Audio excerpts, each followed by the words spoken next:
learn how to be a talk show host? Want to be a great play-by-play announcer? That's good! You always have to be prepared for something to happen. Thank you, Gary. Sure, thank you, Matthew. Good evening, everybody. Today is Super Bowl 54. The Kansas City Chiefs versus the San Francisco 49ers. But sometimes there's a lot of pressure, there's a lot going on, there's a lot on your mind. Arizona is a tough out right now. I think the Chiefs come out of it. He speaks beautifully. To speak in front of people, learning how to have a conversation, learning to ask questions. These are skills that will help you in whatever you do in your life.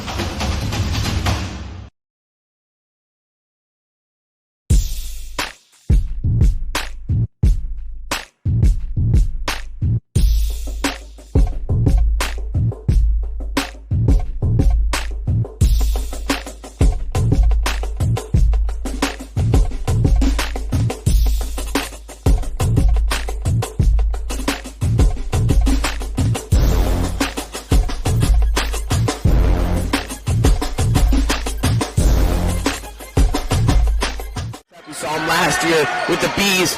This is after. Welcome everyone, the 2021 Northeast Classic here at Bethany Community Center. We have a full slate of events tonight. King of the Court tournament, a dunk contest, and an all-star game featuring some of the best talent throughout the country. I'm Michael Cerroti. I'm alongside Alex Lorenzo and Kevin Connolly. Nationally ranked prospects all over the floor here tonight for this event. We give a thank you to NJ Hoop Recruit and Northeast Basketball Club for sponsoring this event.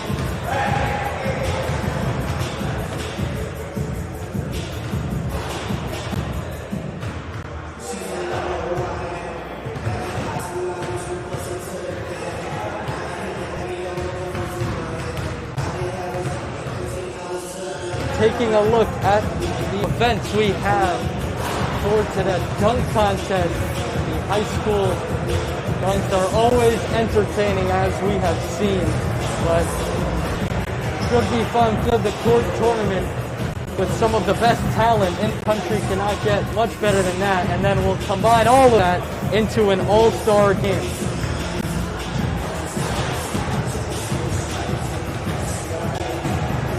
You know, Michael, we were expecting just to see some kids from the Northeast. We ended up with a few of them flying in from California and one from Florida.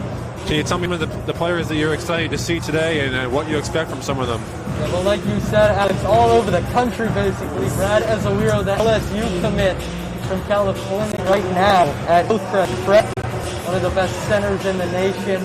And Florida, RJ Melendez, Illinois, the 1 seed in the NCAA tournament right now. He is a great player, can really score at all three levels, but one other player that I'm really looking for today at the guard position is Ben Roy from Manasquan, the junior, a very crafty guard, a do-it-all player in Roy. We know what we can expect from him. He's already a 1,000-point scorer at Manasquan, averaged 24 points a game this season. There he is getting warmed up for the game. Ben Roy can really do it all. And one other player that I'm looking for today as a big man, Samson Johnson of the Patrick School, UConn commit. He's dominant down low, can throw down dunks and clean up the glass. Those are just a few of the very talented players we have today. Yeah, and with March Madness going on, college coaches and recruiters may be a little bit busy, but they would like to tune into this one as some great potential prospects on the next level. We have 16 players right around there to play in this event. Some last-minute cancellations may bring that number up or down, but all of the players on the rosters have at least one Division I offer, so the talent here today is off the charts.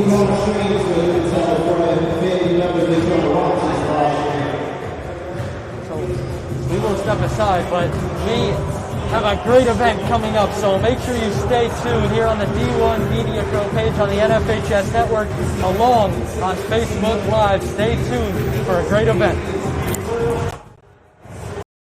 Want to learn how to be a talk show host? Want to be a great play-by-play announcer? That's good! You always have to be prepared for something to happen. Thank you, Gary. Sure, thank you, Matthew. Good evening, everybody. Today is Super Bowl 54. The Kansas City Chiefs versus the San Francisco 49ers. But sometimes there's a lot of pressure, there's a lot going on, there's a lot on your mind. Arizona is a tough out right now. I think the Chiefs come out of it. He speaks beautifully. Learning to speak in front of people, learning how to have a conversation, learning to ask questions. These are skills that will help you in whatever you do in your life.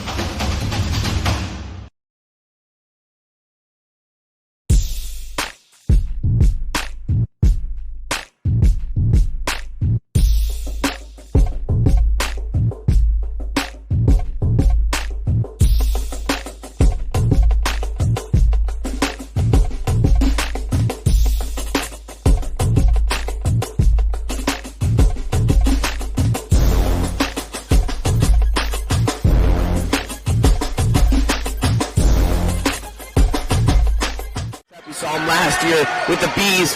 Misses after he. Cliff O'Morey with the slam after the rebound.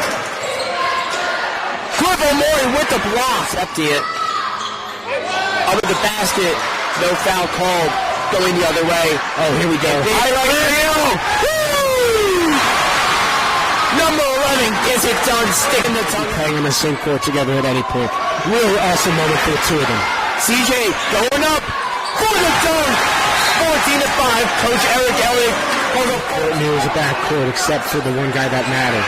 Oh! Freshman City in Wiltshire. Welcome to the Lions Den. I'm going to use that new coin term again, Matt. We just saw the Cliff effect twice. Woo! On the defensive side. So good. From Brian Bernard. And Cliff. Woo! Another slam dunk. Gets the steal. Gives up to Nile. Sports Center, you better be watching. We're all going to get an open shot like that. It's always the alley-oop. CJ Wiltshire, the big game so far today. Cliff O'Morey, the highlight reel dunk. Up to Niles Lane. Oh, my God. That's the dunk potentially. CJ baseline. Dunk. Yeah, between these two teams. As Wiltshire's off on the three. Rivera gets the rebound and the slam dunk. Expire. We're going to get a finish here. Oh, slam dunk finish to clarify that. What a way to Catholic Lion. What a finish. That is the game, folks. We'll be back with Coach Boff and with Miles Lane as Matt. All right, this is Adam. Take two. Mark. I guess. I go like this. The best part about playing football in Texas has to be the reaction from the community. I want to encourage others to play volleyball or choir because you get to experience new things and do stuff that you've never done before. My reason why is passion. My reason why is pride.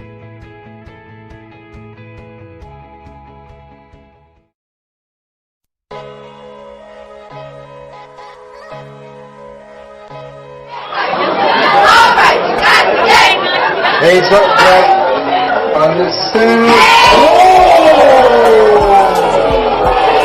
Rock this took them and decreasing. Horton. Horton dribbles into the front court to Khalil Whitney. Go into the basket and the jam.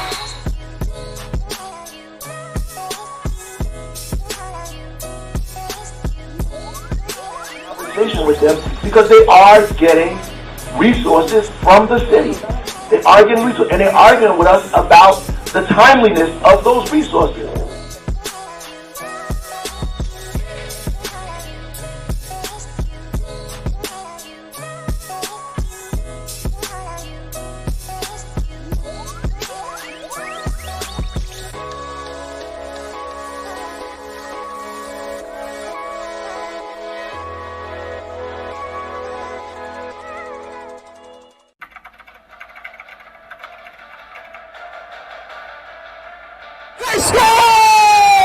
Lloyd attacking and throws it down. Touchdown for St. Peter's. I'm here with Darren Lewis. With Simeon Wiltshire. Here with Precious Achua. about doing overtime.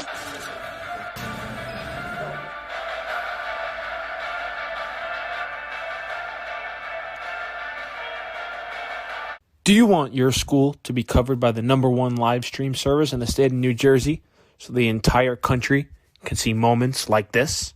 We play once again. Free kick coming for the Mountaineers. Short shot on goal. On post. Bang! West Lions gets the goal, and they win. They take down the #2 ranked Seton Hall Pirates. Welcome back, everyone. The Bethany Community Center, Brooks Road, alongside Alex Lorenzo and Kevin Connolly. 2021 Northeast Classic. We want to thank NJ Hoop Recruit and Northeast Basketball for sponsoring the first Northeast Classic. The talent for today's event is off the charts. Every player here with Division I honor.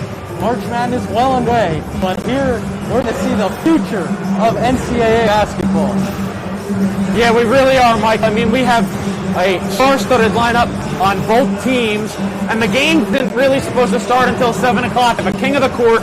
We have a dunk contest. This should be an absolutely fantastic event. Again, as you said, we want to thank NJ Hoop Recruit for allowing us to broadcast the game and watching on the NJ Hooper Facebook page as well as the NFHS Network. And as always, we are with E1 Media Pro.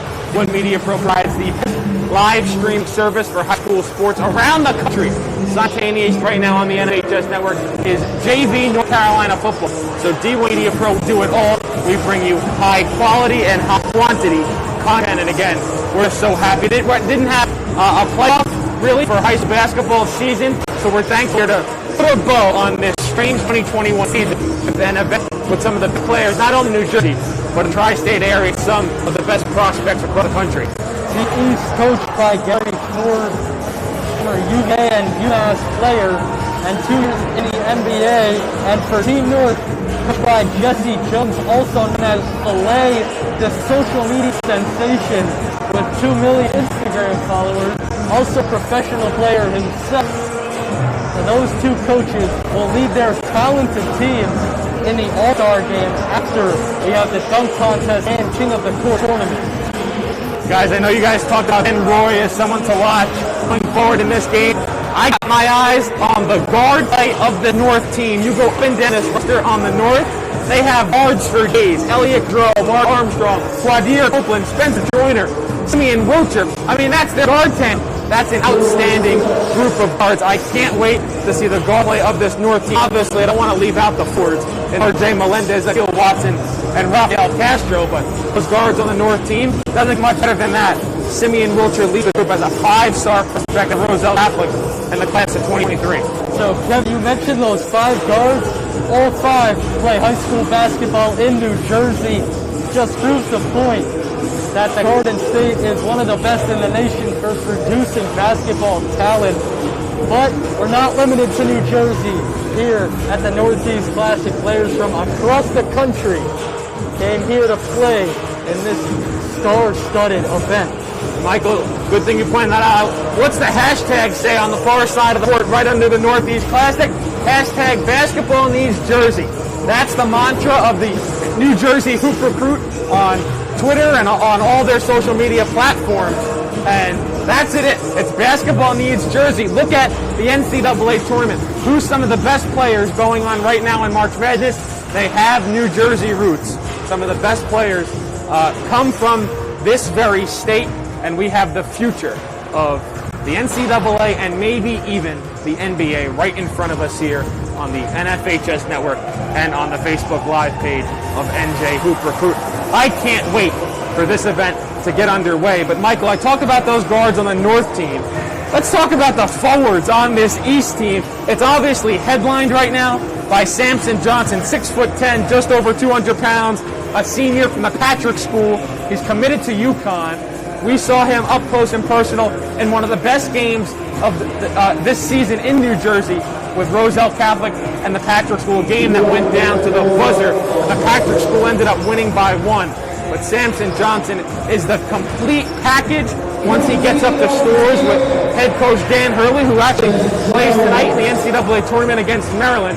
They'll put a couple more, they'll add more weight to him, he'll add some muscle, and I would be very scared if I'm an opposing coach and opposing forward in the Big East over the next 4 years.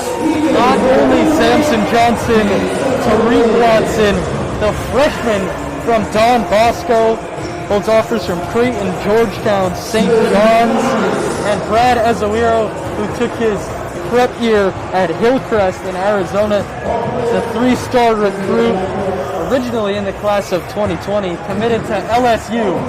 And Kevin, the forwards for Team East are incredible. And just look at LSU, a big win today over St. Bonaventure in the first round, and they do it with their talented forwards. Obviously, they're led by Trendon Watford. A lot of those players might be advancing to the NBA or professional levels after this year. So he's going to have a great chance of stepping in down at Baton Rouge and making a impact from day one down in the Bayou. Now we see the players coming to half court. They're going to get some instructions. The schedule as we were given it was King of the Court's going to happen first, then a dunk contest, then a short little warm-up for the game, which is supposed to start around 7 p.m. The event, I think, Michael, if I'm reading the schedule correctly, is supposed to wrap up around 9:30, give or take. But who cares how long we're here? We have some of the best prospects in the country right in front of us here on a Saturday night. What else are you going to do? It's March. This is it. And guys, I'm really excited to see Simeon Wilcher. All three of us have gotten to see him play in Union County for the last 2 years. A 5-star recruit. You don't get that ranking for nothing, and now we get to see him go against some of the best players in the area and throughout the country, and I'm excited to see how he's going to do. Wilcher, part of Team North out of Roselle Catholic High School, 12.4 points a game and just under 6 assists this season as a sophomore. His offer list is headlined by Kansas, Iowa, UConn, but he still has 2 more years with the Lions. And going through the 247 Sports composite rankings over the past couple days to prepare for this, Wilcher is the top-ranked recruit regardless of class in this event. According to the 247 Sports composite rankings, Wilcher's a 5-star, number 8 nationally in his class, in the class of 2023, and the number 2 player in the sophomore class in New Jersey. So he has a bright future ahead of him. And don't forget, in the second game of the season against St. Joseph's, triple-double. He can do it all. He can score at all 3 levels. He's not afraid to stick his nose in the paint and rebound, and obviously he's got Corey Floyd alongside him at Roselle Catholic. He is a tremendous passer of the basketball.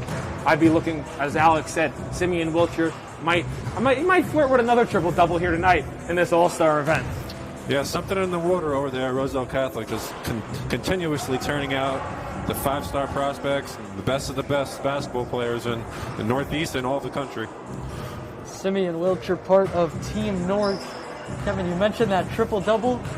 Early birthday gift for Wilcher. A day before his birthday, he got the triple-double. That was a high-scoring one, 101-75. Wilcher was just doing it all on the floor that night.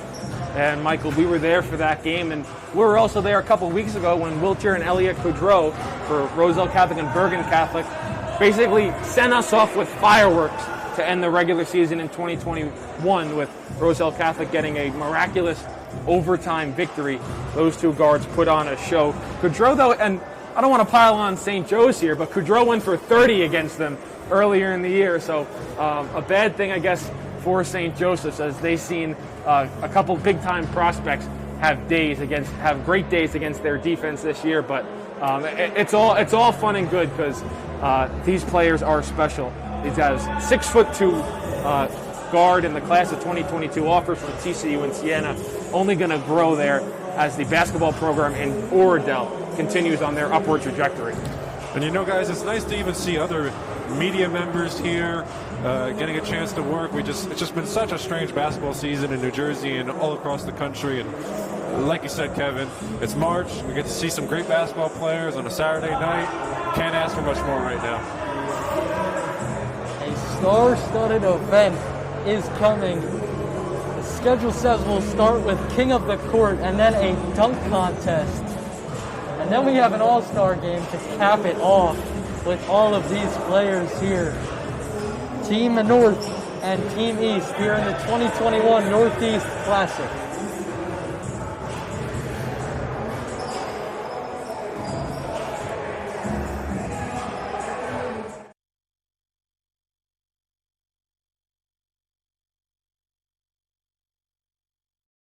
Want to learn how to be a talk show host? Want to be a great play-by-play announcer? That's good! You always have to be prepared for something to happen. Thank you, Gary. Sure, thank you, Matthew. Good evening, everybody. Today is Super Bowl 54. The Kansas City Chiefs versus the San Francisco 49ers. But sometimes there's a lot of pressure. There's a lot going on. There's a lot on your mind. Arizona is a tough out right now. I think the Chiefs come out of it. He speaks beautifully. To speak in front of people, learning how to have a conversation, learning to ask questions. These are skills that will help you in whatever you do in your life.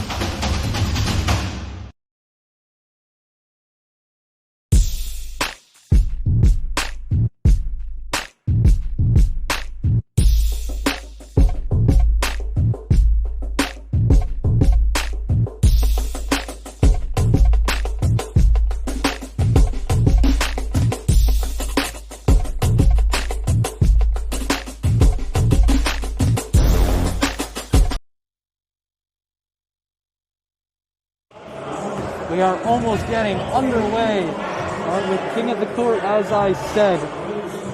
Now let's just go over what we have on par in tonight's event. So many nationally ranked recruits, the two coaches, basketball players themselves, along with from Team North, Jesse Jones, the social media man himself, Filet, does voiceovers of some sports clips, mainly basketball. But the players that we have today, just a lot of talent is coming your way here on the NJ Hoop Recruit Facebook Live and the D1 Media Pro page on the NFHS Network.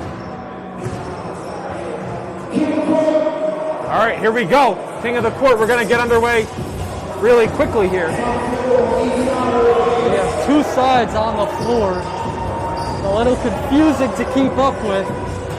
Yeah, we saw Mark Armstrong miss a three-pointer. And on that right side, it's Juju Murray, the Bryant commit. And on the left, what you're looking at right now, Ben Roy will pull up. He will not hit that one. A lot going on and a lot of talent on both sides of the floor with one-on-ones taking place on each. So I guess we'll have the winner of each side end up playing in a championship King of the Court. I thought we were going to have everybody together as one, but even more basketball, so two separate King of the Court. So we'll try and keep you posted on who scores, who stops who, and what's going on with only one camera here on both sides of the floor. RJ Melendez can't get it. That is Akil Watson in the red at the three-point line right now. We'll try to keep you posted and updated on the right side. Right now, Simeon Wilcher playing defense on the right. And on the left, Watson knocks down a three-pointer. He'll stay on offense, as now Simeon Wilcher and Ben Roy will go at it on the right. Wilcher was able to come up with a big stop. And Wilcher knocks that one down on the right side. We're going to try to keep you updated. He'll stay on offense. Here is Wilcher. Simeon Wilcher step back three, but he lost it. Spencer Joyner with a good job getting his hand up in the air trying to contest that Wilcher jumper. Joyner now will go on offense. Of Arts High School, the fade, no. Try to keep cutting back. On the left, it's Elijah Perkins. Can't get the step back. Perkins of the Randy School, an electric dunker. We're going to be waiting for that one in the dunk contest as Juju Murray steps back on the left.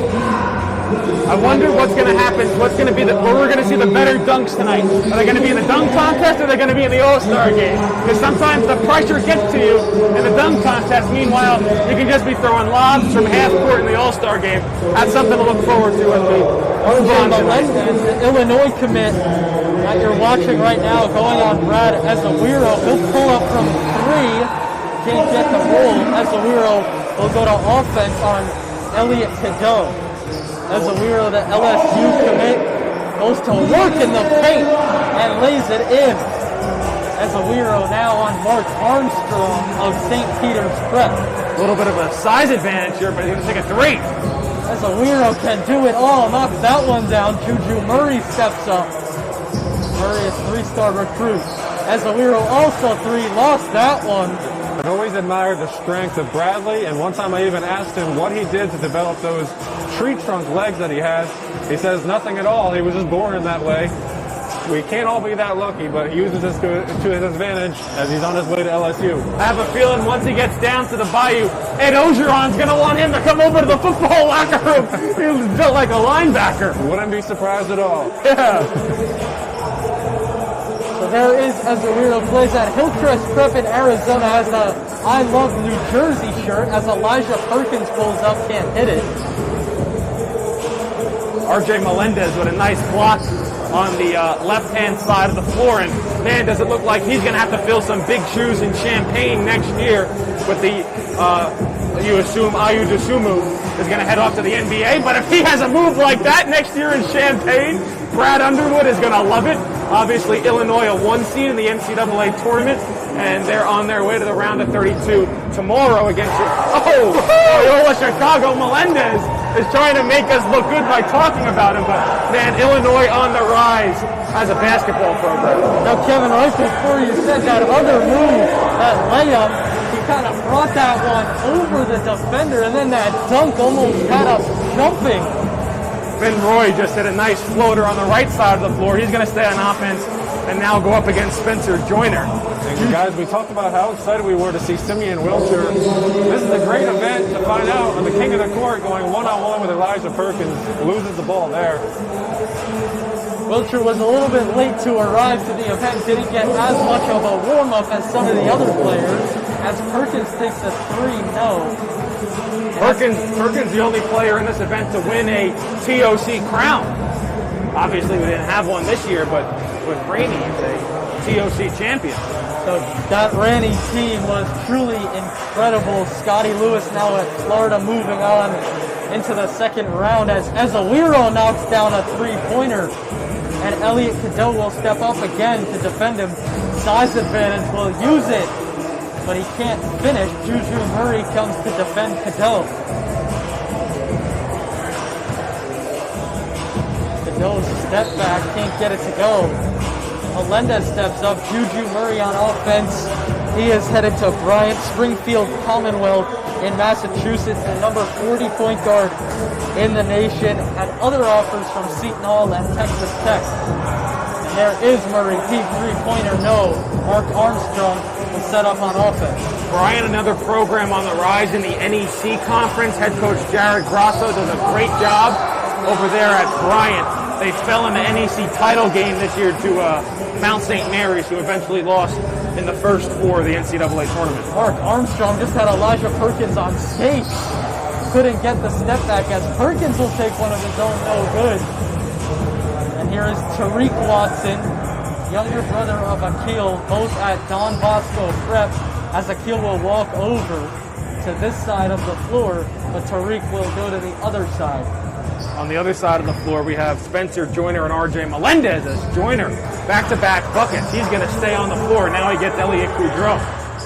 Spencer Joyner, sophomore at Art, step back. This one way short. Joyner offers from Texas A&M, Seton Hall, and LSU. Maybe we'll talk a little bit with Brad Ezewiro after this event to recruit him a little bit to Louisiana. Ezewiro has a dunk on the other side of the floor. On this side, Juju Murray knocks down a step-back three. I'm getting a little scared here for the backboards. Backboard's still shaking after that last slam by Ezewiro. Juju Murray again. This time he won't get the deep three. Mark Armstrong will take on Perkins on this side of the floor. And on the other side, Ben Roy just knocked down a three.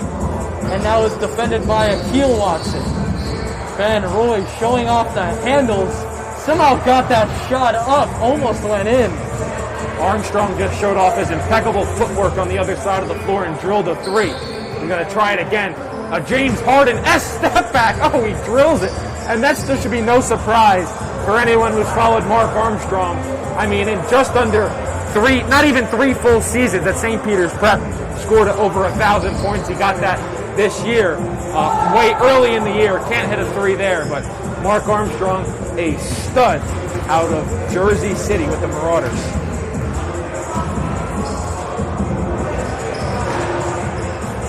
On that side, Rafael Castro, we have not mentioned his name, playing defense, committed to Providence in the Big East.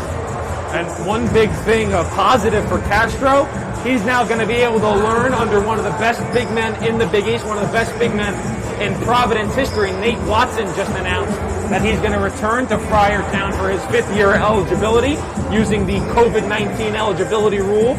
So that's only a great thing for his development. I mean, he's listed at 6'9", about 200 pounds, and learning under the leadership of Nate Watson is only going to be good for Castro and head coach Ed Cooley going forward. As Owiro goes to work, but staying on the topic of Castro, Kevin, he's the first player out of Dover, New Jersey to play Division I basketball.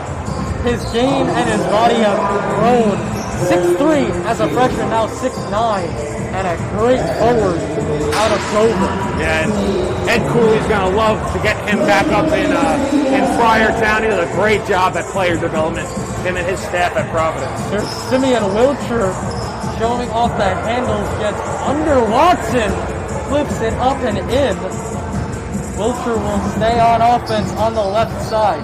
You know what's exciting about watching Wilcher like this is when he's playing with Rosedale Catholic and all that talent, a lot of times as the point guard, he looks to just facilitate the ball, make the best play. Now we get to see him really play like the star he is and play a little one-on-one basketball out there. There's one person we haven't seen so far in this King of the Court is Samson Johnson. He's over on the trainer's table getting his ankle taped. Maybe we'll see him come out for the dunk contest or the All-Star game. Samson Johnson headed to the University of Connecticut, as on the right side, a very tough finish. Somehow got it to go. Mency.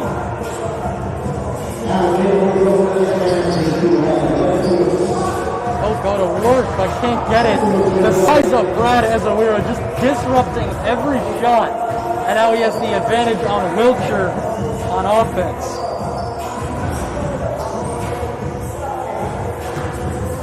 I think that might have been a foul on Wilcher if we were playing in a real game, but not that many fouls called here in a King of the Court. So Wilcher will go back on offense, but Ezewiro, I mean, he just dominates everyone physically just about. As Wilcher, bank is open in a King of the Court? I don't know about that, but he'll stay on offense. Simeon Wilcher now will work on Keith Mency out of Hudson Catholic. 12 points per game this season. Wilcher will just heave one, almost got it. Keith Mency will now go on offense against RJ Melendez of Central Point in Florida, originally from Puerto Rico. Here is Mency. The floater no good. These events are always great, and like this contest specifically, because you just see the pure talent level and greatness that these players have on offense. You see a step back three there from Melendez. You know, it's not anything organized. You're just seeing their pure basketball talent on display, offensively and defensively, because it's a one-on-one situation. And it's really cool to see, something you don't see often unless you're at a practice or a workout or something like that. Yeah, it forces them to be creative, and we get to see the best of their ability, like you said, Kevin. RJ Melendez, step back over Murray, rims out. Juju Murray will go on offense. He'll be guarded by Zaire Wells of St. Benedict's Prep, also in Jersey, has offers from DePaul, Seton Hall, Ole Miss, Nebraska. And now he'll be on offense. Zaire Wells, three-pointer, no good. Akil Watson will now go on offense, I believe on Armstrong.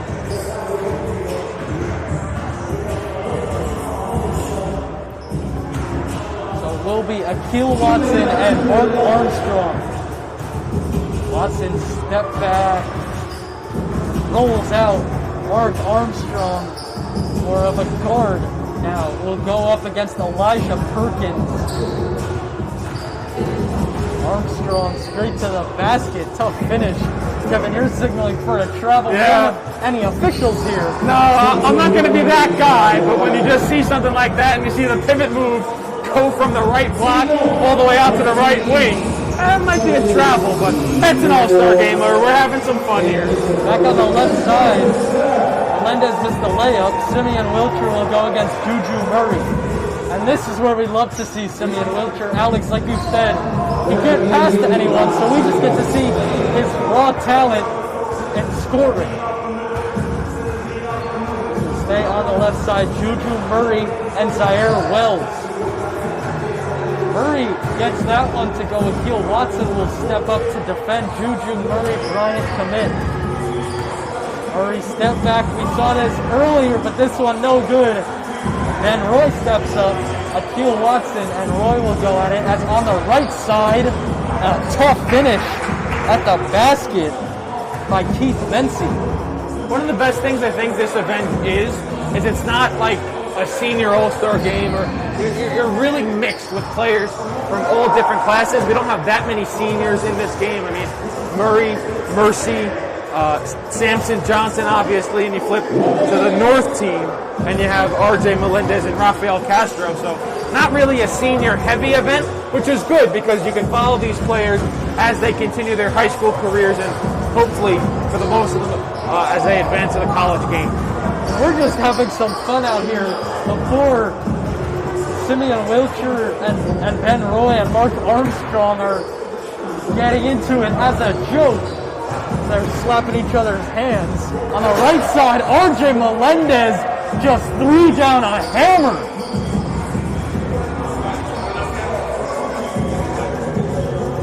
Michael, I know you're a big scheduling guy, so maybe you'll be able to fix some Roselle Catholic and St. Peter's prep next year. Arguably, they'll have a star-studded lineup of guards. You anticipate Simeon Wilcher, Floyd, Mark Armstrong. I know you were able to put some games together this year. You might have to work on that for next year, some Roselle Catholic and St. Peter's prep. Had Camden Catholic and Roselle Catholic. Somehow I managed to put that one together. Kevin, it's only in the times of COVID that two teams need a game to schedule, and you somehow find a way to put one together, even though you have no control and no power. And obviously the COVID season, there was a lot of negatives in it, but I think the one positive was, and this is not just high school basketball, this goes for college, and it's not just basketball solely, football, baseball, whatever. Teams you don't need 5 years in advance to schedule games anymore. You can schedule games within a week's notice, and both teams can be out of location and getting ready to play. So I think they're going to tally up some scores here between the event executives and coaches, and players take a seat. I think we're going to have our championship round here, the King of the Court. Again, we want to give a big thank you to NJ Hoop Recruit and Northeast Basketball Club for bringing us this event and allowing us to broadcast it here on the NJ Hoop Recruit Facebook Live and on the NFHS network from D1 Media Pro, as the players will just wait. We have a dunk contest coming up after the King of the Court final, we assume, and that should be fun. I mean, we saw it just in the one-on-ones, especially from RJ Melendez. He missed one, and then a few minutes later threw one down with force, and Brad Ezewiro also had a hammer. So I heard Spencer Joyner's name called. It was Spencer Joyner, Mark Armstrong, RJ Melendez, and Brad Ezewiro will be the final four for King of the Court. So we have two guards. RJ Melendez can really do it all, and Brad Ezewiro, the big man, can maybe use that size to his advantage. Alex, you said before, his legs are built like tree trunks. So much power down low. Yeah, a lot of times he falls in love with taking the outside shot, but with this matchup of these four guys, I think it would benefit him to try and bring this King of the Court closer inside to the basket. Mark Armstrong just hit a three. It did not count, towards the actual Final Four play. Just a little warm up from Armstrong from the volleyball line. Yeah, something slight. nothing to stress about. Maybe he was shooting to see if he could play offense first. A little intimidation factor. Yeah. He'll go up against Spencer Joyner to start. Here is Armstrong, St. Peter's Prep Junior, Spencer Joyner, sophomore at Arts High School. Teammates in our All-Star game that we'll have coming up after the dunk contest, but right now, rivals. There we go. Here we go with Armstrong on offense. He'll attack, but then he's blocked by Joyner. And Michael, we have 8 minutes. I know nobody can see the scoreboard. We don't have a scoreboard up, but there's 8 minutes on the clock here. And I think we're going to run an 8-minute King of the Court championship, so we'll keep you updated on how much time is left. And Melendez from three-point range hits that one over Ezewiro. Maybe a little national championship preview right there. Illinois LSU. Melendez again from three. He can't miss from downtown. And 8 minutes of one-on-one is a long time, guys. Conditioning will even play a factor in this one. He finally misses this one. He drove, step back, no good. Mark Armstrong will go on Joyner. He'll take a three-pointer. Some of these hoops can't miss this straightaway three. I want to see someone drive Ezewiro. So here goes Armstrong, floater, yes! Right over the bigger Ezewiro. I mean, that was beautiful because you're not, if you try to create some contact, you're going to be the one going down against Ezewiro. So stop, hit a floater, and then hit a three. Just keep it pouring on for Mark Armstrong. Mark Armstrong really feeling it right now. Step back. Finally misses that one. Melendez will go on offense now. Melendez to the basket. Finishes. Again, I mentioned it in the prelims of the King of the Court. Melendez might be filling some big shoes with the anticipation of Ayu Dosunmu leaving Illinois for the NBA, but still a lot for the Illini to achieve this season. Big Ten champs, number one seed. As a weirdo against Kadir Copeland, who was added into the Final Five. As the weirdo the basket, there's a whistle. They'll kick the basket, it won't matter. But as a weirdo, that's what he does. Finish right through the contact. This is the part I couldn't wait. I couldn't wait for Ezewiro to go on offense. And I don't want to see him settling for those jump shots because no one can stop him when he tries to post them up around the free throw line. He'll take them right to the hole. RJ Melendez and Spencer Joyner. Melendez picks up his dribble, has to pull it up.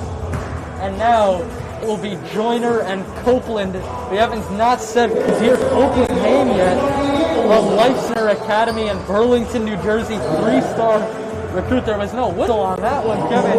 You're not liking that call. I gotta say, I'll take a whistle from up here if someone wants to give me one. Get different angles. Kadir Copeland on offense, left hand finish, yes. Copeland offers Oregon, Miami, Penn State, Maryland. Had 5 rebounds a game, 16.5 points, and 2.3 steals. He'll put up a 3, can't get it to go over Ezewiro. Ezewiro is rocking the I Love New Jersey shirt. He's from California, but comes here to play in the event, still taking those threes. Who doesn't love New Jersey basketball? Some of the best guards coming out here in New Jersey. I mean, go down the list. J.R. Smith, Kyrie Irving. List goes on and on and on. And Kevin, you mentioned those names.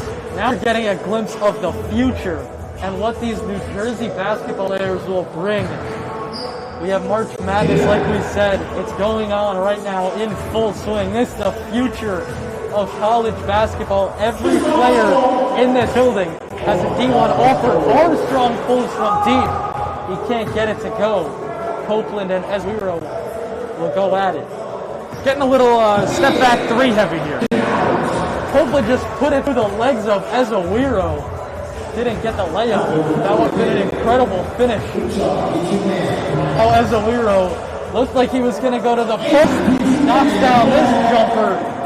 Joyner step up. Azuero will settle for another three. No good. We really do want to see him go into the post against these guards.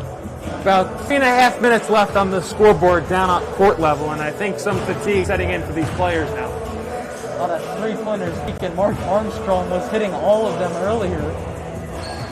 Now the drive will come all the way back and puts up a tough shot. That's what I mentioned at the beginning of this final round, that 8 minutes is a long time, and it's almost like the best conditioned player will end up on top here. Here's Kadir Copeland of Life Center. Drives to the basket. Oh, good.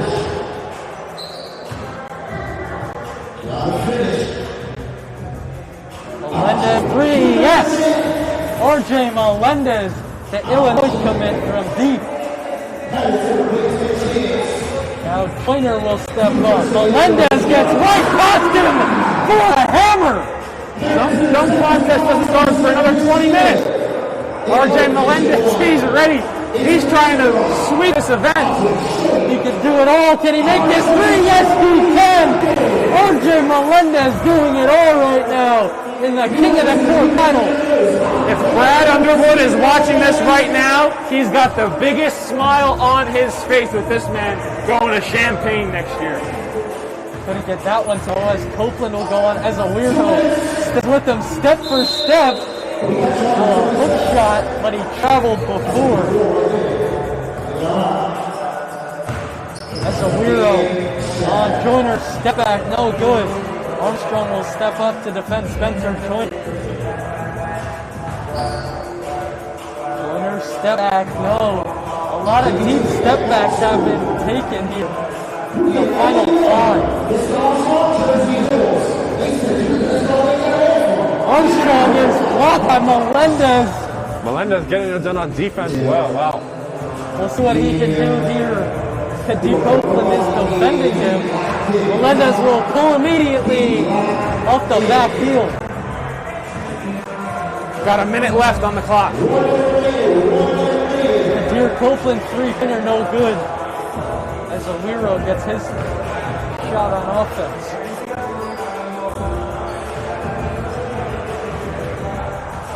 Back deep, three from the big man. That iron and out. Spencer Joyner will pull. He'll hit it.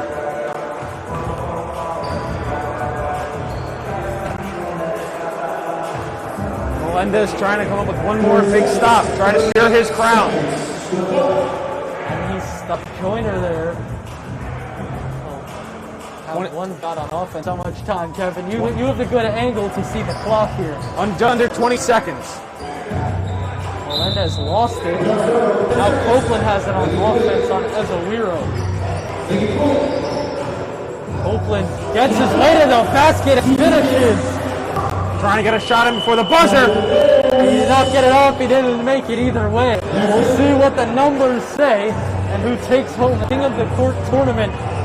Again, the final five was Brad Ezewiro, Kadir Copeland, RJ Melendez, Mark Armstrong, and Spencer Joyner.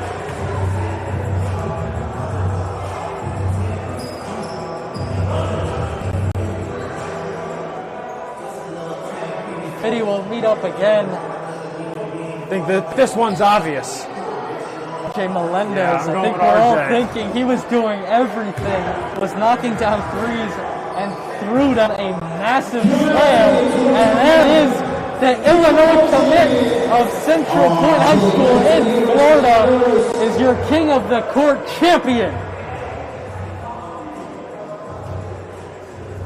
I mean, he absolutely did it all.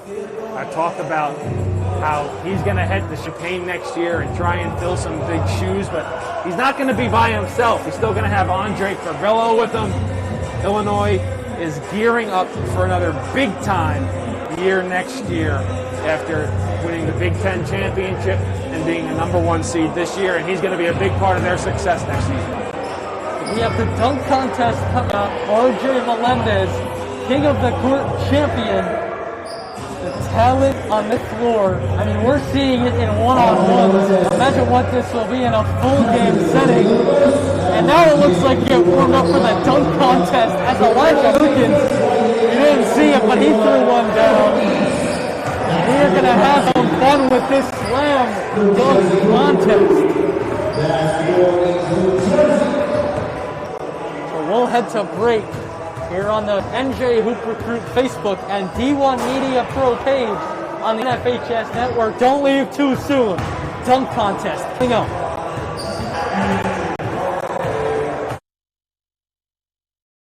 Want to learn how to be a talk show host? Want to be a great play-by-play announcer? That's good! You always have to be prepared for something to happen. Thank you, Gary. Sure, thank you, Matthew. Good evening, everybody. Today is Super Bowl 54. The Kansas City Chiefs versus the San Francisco 49ers. But sometimes there's a lot of pressure. There's a lot going on. There's a lot on your mind. Arizona is a tough out right now. I think the Chiefs come out of it. He speaks beautifully. To speak in front of people, learning how to have a conversation, learning to ask questions. These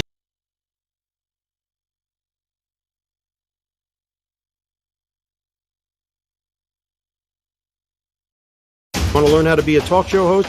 Want to be a great play-by-play announcer? That's good! You always have to be prepared for something to happen. Thank you, Gary. Sure, thank you, Matthew. Good evening, everybody. Today is Super Bowl 54. The Kansas City Chiefs versus the San Francisco 49ers. But sometimes there's a lot of pressure. There's a lot going on. There's a lot on your mind. Arizona is a tough out right now. I think the Chiefs come out of it. He speaks beautifully. to speak in front of people, learning how to have a conversation, learning to ask questions. These are skills that will help you in whatever you do in your life.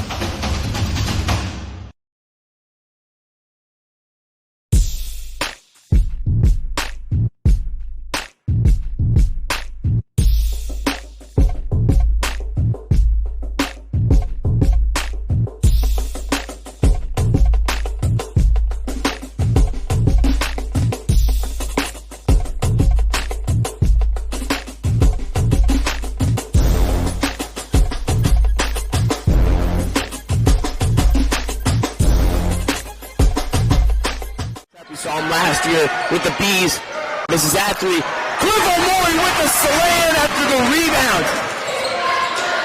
Cliff O'Malley with the block. Accepting it. Over the basket.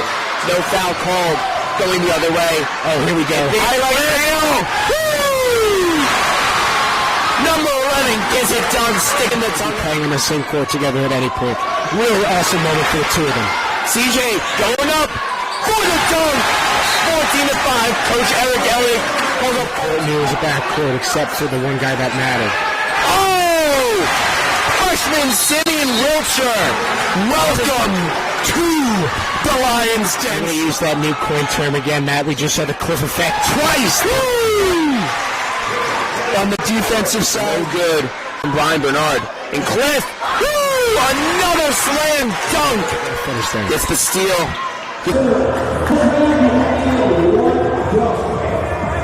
Dunk contest is ready to get underway as we were at the break. Some massive slams in the warm-ups. RJ Melendez will be the first to show off his slam. Illinois commit, we'll see what he can do. This is my pick. Go off the glass, windmill, RJ Melendez.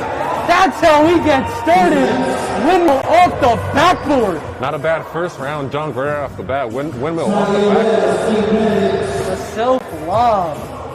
And then we'll get a little team action. Simeon Wilcher looks like he's about to get jumped over. And Jair Wells for the slam. Wells over Wilcher! Are you kidding me, Jair Wells? Right over a 6'5" kid in Simeon Wilcher with ease. He used a little help using Wilcher's shoulder. Here goes Mark Armstrong, went through the legs, but couldn't finish the slam. This is better than an NBA dunk contest. At least this year's. The thing is that we're not expecting this. So 16-year-old Armstrong misses it again. I think he has one more try. We'll see if he switches up the dunk. I don't think he'll switch it up. He's getting a little too close. Here goes Armstrong through the legs. Can't get it. 3 straight tries for Mark Armstrong. Couldn't finish any of the through-the-leg dunks. Let's see who we have up next. It's a great part. I think Armstrong will keep going. We'll give it one more. This is a windmill. Can't finish this one either. He switched up. Yeah, that's it. That's it. Normally it's 3 or out. They gave him one. They gave him one foul ball. Or one foul ball. So. All right, this is who I'm looking for. Elijah Perkins. Windmill slam. Almost threw it into the basket. Yeah, a la Dwight Howard on that one. Elijah Perkins, can you mention the only TOC champion of the race school? Perkins, windmill, no good. Ball will go flying all the way to the other side. Perkins had a huge poster in his sophomore season that went viral. Yeah, it's strange to think Perkins is the last TOC winner due to not having a TOC in 2020 and not in 2021. This windmill finally goes for Elijah Perkins. This is how we get a dunk contest started as the freshman steps up. It's Ellie Cadeau, almost a 360 windmill. This is a freshman we're talking about. I could even give a chance to give Perkins a score. I'd give him an 8. Cadeau is going for it. Whoa. I'll tell you what, this is the most fast-paced dunk contest I've ever been a part of. Yeah, they're just trying to go and go and go. Here's Elliot Cadeau. Perkins got it. No good. He's trying to get us really going here. 360 windmill. And this is a 15-year-old kid we're talking about. Again, no. For Elliot Cadeau. And here comes Brad Ezewiro, the big man. He was throwing them down in one-on-one. I gave Melendez and Wells a 10. Ezewiro trying to go under the basket for a windmill. So my unofficial scores were Melendez and Wells at 10. Then I gave Perkins and obviously Armstrong who got nothing. And this one goes for Brad Ezewiro. Windmill from under the basket. I think he gets a few more points considering the backboard is still shaking. Yeah, I was going to say 8. If he got it on the first try, it was a 10. But it took him a couple tries. I'll go with an 8 on that one. Hopefully I don't get criticized a lot for my scores like the NBA judges do. Again, Kevin, your scores are unofficial, so... Yeah, very unofficial. I'm not a judge. I'm just going off what I see. But obviously I think RJ Melendez trying to sweep this competition here. That'd be something special for the Illinois commit. This one will get us jumping. If he throws down something better than his first dunk, off the backboard again. So it's the same one off the backboard. The same one. Was that the same dunk that he did in the first one? Yeah, he lost the handle on it a little bit, that one. He's going to try another one. It's a little two-hand windmill backwards. Seeing a lot of missed dunks on that is solely because they're just trying to impress us with their slams. There goes Melendez again. One-hand windmill. He's just trying everything right now. Got no fear. Arden Melendez from Puerto Rico played his high school basketball in Florida. He'll go with that first windmill again. I think we're getting a little tired here. I think some heavy legs might be starting to settle in, especially for a player like Melendez, who just went 8 minutes in King of the Court. King of the Court champion finally gets his two-hand reverse windmill. I'll go 7 on that. I mean, it took a couple tries, but that's after a 10 in round 1. So here comes Zaire Wells. He jumped over Simeon Wilcher last time. Wilcher is 6'5", so he really made it look easy, but it is not easy. I think he's trying to get some more help on this one. Yeah, I'd say Zaire Wells has maybe the best dunk so far in this one, other than Melendez's first one. He'll bring Ben Roy out. I think he's gonna. We've seen this in the NBA. I think he'll throw it off the side of the backboard. Get out of here! Ben Roy will run up. This is what we're assuming. We'll throw it off the backboard. Let's see. Wells couldn't get a handle on it. All right, that didn't count as a dunk. They're just practicing it out. He didn't try to dunk that. Zaire Wells still can't get a handle on it. That way, Manasquan is throwing it up to Zaire Wells. If he got this on the first try, I would have said game over. He finally gets it. It's still impressive.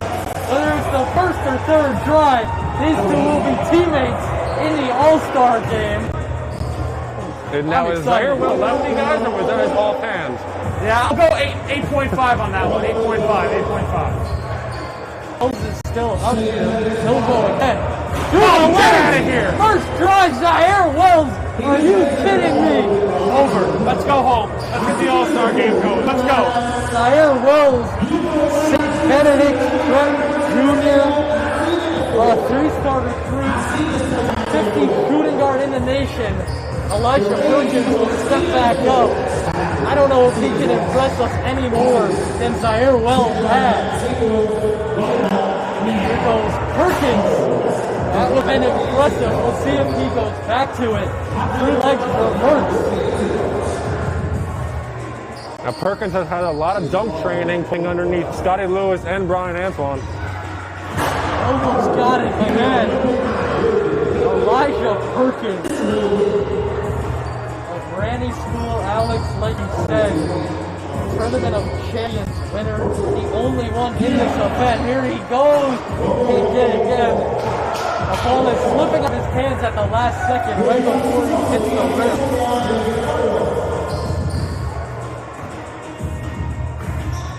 Perkins will just go with the two-hand 360. He gets it. I think he's calling for some help.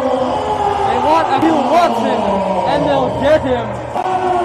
This is impressive. If anyone jumps over, is he going to get two? Akil and Arik Watson, brothers of Don Bosco Prep. If Elijah Perkins does this, we're leaving. And you have Akil at 6'9", and Tariq at 6'8". Tariq is the one in front, Akil's the one closest to the rim.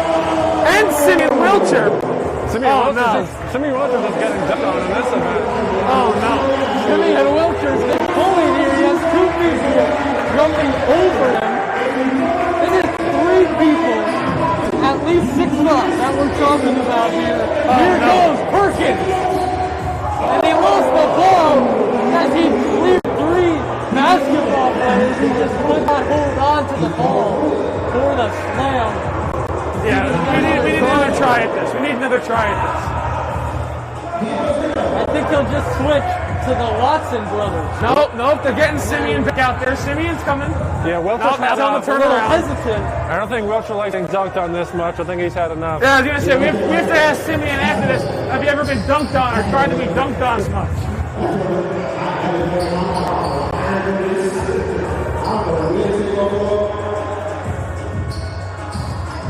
Elijah Perkins will make his run up. Just trying to throw it off the backboard and maybe it'll go in. Yeah, I think trying to jump over 2 players is a bit much here. And he's going to try it again. Both times he cleared 3 and then he cleared 2. It is still Akil and Tariq Watson, the brothers of Don Bosco, both highly rated recruit. Here goes Perkins, and he finally gets it. Elijah Perkins over the Watson brothers.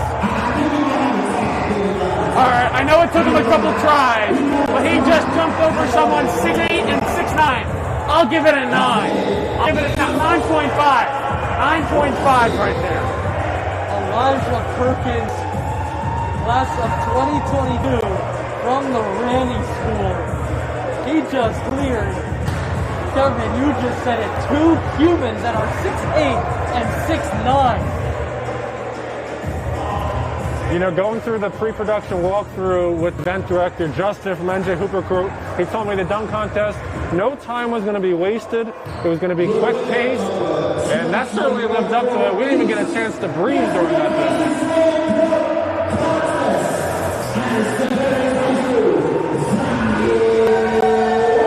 Zaire Wells going to win the title. You have to give it to him. He jumped over Simeon Wilcher, and then then he got the one off the backboard from Ben Roy. Pretty cool looking trophy too. Yeah, it looks like a golden Nike shoe. That's what it looks like from here. Yeah, golden Jordan. Yeah. And for anyone that is tuning in, instead of March Madness, we're just on breaking news. The game between VCU and Oregon has been canceled due to COVID. Kevin, you were with the shop. We've been following the tournament heavily, but COVID protocols in VCU, Oregon moved on. We mentioned earlier, Kadir Copeland is one of the players with an offer for Oregon. They move on to the round of 32 for anyone who is tuning in instead of the NCAA tournament.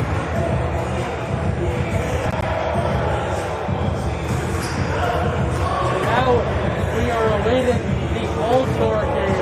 We got a nice preview of that, especially from Wells and Roy. They will be teammates on Team East, led by Gary Ford. Team North, led by Jesse Jones, also known as Moray. So it looks like we're going to have 6 minutes to warm up here for this All-Star game. So we're going to step aside for a break and be back after this.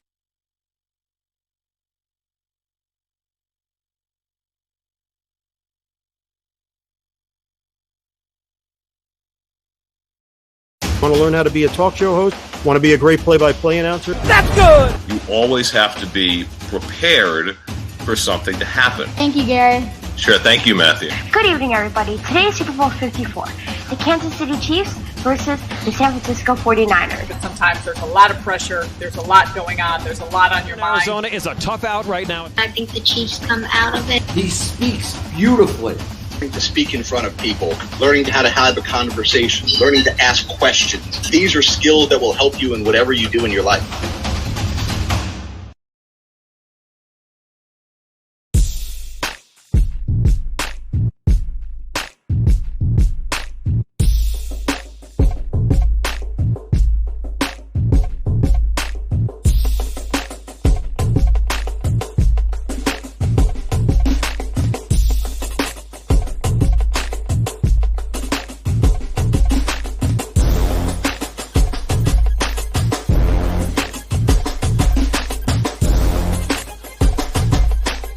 Saw him last year with the Bees.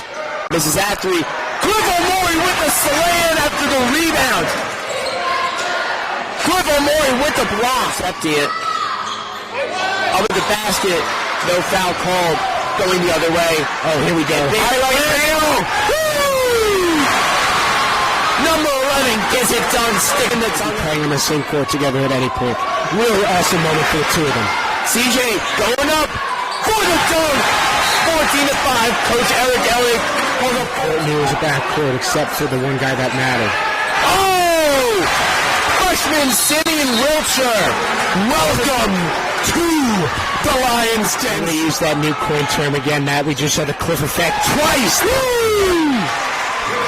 On the defensive side. So good from Brian Bernard. And Cliff, woo! Another slam dunk. Gets the steal. Gives up to Nile. Sports Center, you better be watching. We're all going to get an open shot like that. It's always the alley-oop. CJ Wilcher, the big game so far today. Cliff O'Mori, the highlight reel dunk. Up to Niles Lane. Oh, my God. Has the dunk potentially. CJ baseline. Dunk. Gap between these two teams. As Wilcher's off on the three. Rivera gets three down and a slam dunk. Expire. We're going to get a finish here. Oh, a slam dunk finish to clarify that. What a way to Catholic Lion. What a finish. That is the game, folks. We'll be back with Coach Bob and with Miles Lane as Matt. All right, this is Adam. Take two. Mark? I guess. I go like this. The best part about playing football in Texas has to be the reaction from the community. I would encourage others to play volleyball or choir because you get to experience new things and do stuff that you've never done before. My reason why is passion. My reason why is pride.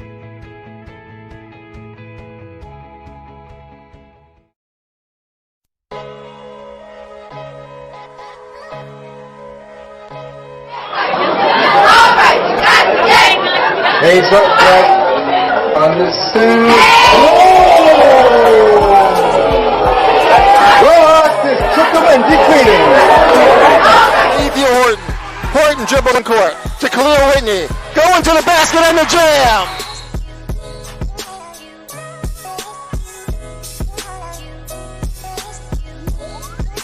Conversation with them because they are getting resources from the city. They are getting resources, and they're arguing with us about the timeliness of those resources.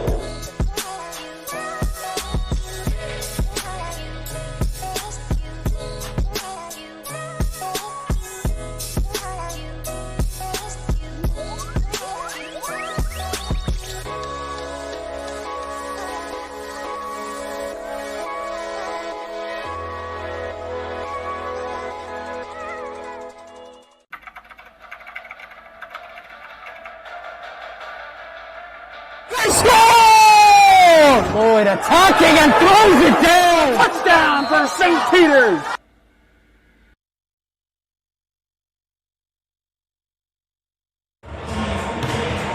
Welcome back everyone on the Facebook Live and on the NFHS Network. Michael Cerulli alongside Alex Lorenzo and Kevin Connolly. All-Star Game is coming up between Team North and Team East here in the 2021 Northeast Class F. I want to thank the Northeast Basketball Club and NJ Hooper Crew for bringing this event to us and allowing us to stream it. As you said earlier, Samson Johnson was on the table getting his ankle taped. He's now on the floor. Looks like we'll see him in action for the All-Star Game. Yeah, Samson Johnson, 6'10", 205 pounds, a center out of the Patrick School. Didn't take place in the King of the Court for the dunk contest, but it looks like he'll be ready to go here for this All-Star Game. Obviously, a UConn commit, a 4-star in the class of 2021. Second best player according to the 247 rankings in New Jersey. And Michael, I know you mentioned it. The North team is in red, and the East team is in white.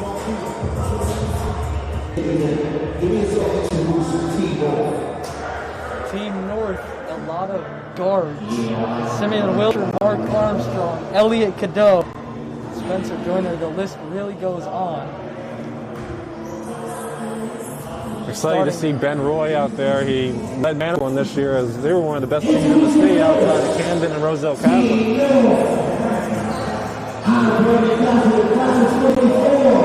Warriors of Manasquan finished the season number 2 in the state behind just Camden. Elliot Cadeau, the only one on the floor right now, announcing the lineup. So Team North getting their lineup announced. Elliot Cadeau and Mark Armstrong, the first two. We have Kadir Copeland of Life Center Academy.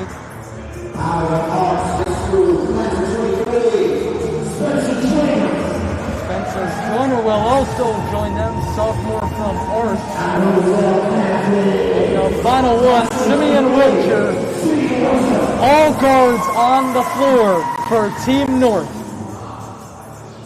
I'm really excited to watch this game because no disrespect to the teams that these guys play in the regular season, but it's not always the best competition.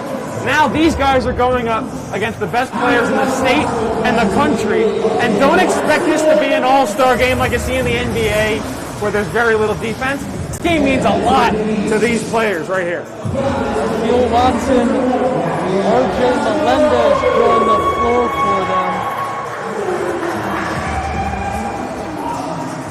There's also Rafael Castro of Dover headed to Providence.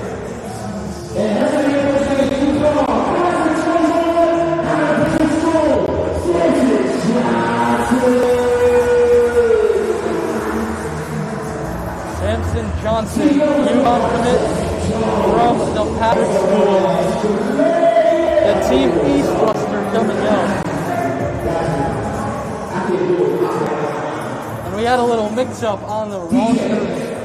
Before saying it was Juju Murray who was set to play in this event, it is actually Tahad Pettiford from Hudson Catholic who took his spot later in filling this event. Team North on the floor already, head coached by Steve Jones. Team East from Gary Forbes.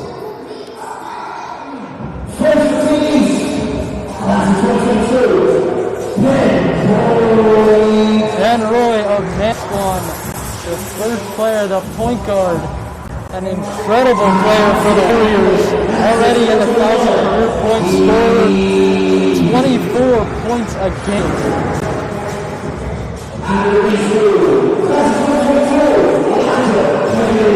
Elijah Perkins, an incredible player as well. Pettiford and Wood. Zaire Wells hits the floor for Team East. Wells took home the dunk contest from St. Benedict's program. Brad Ezewiro, the big man, steps on the floor. There's Tariq Watson, the younger brother of Peel, who got hopped over by Perkins in the dunk contest. And the final player for Team East will hit the floor.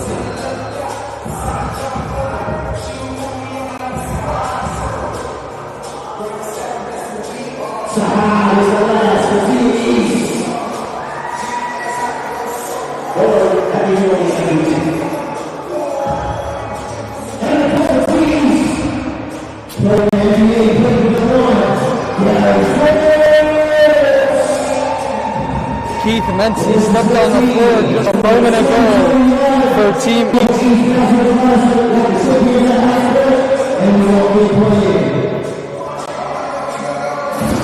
18 minutes look like they're on the clock, so it looks like we might be playing 2 18-minute halves in this one. Handshakes will take place before. It's all respect in this event, but that's not what we're going to see on the floor. This game is meaningful and a lot of talent, so we'll see how this plays out.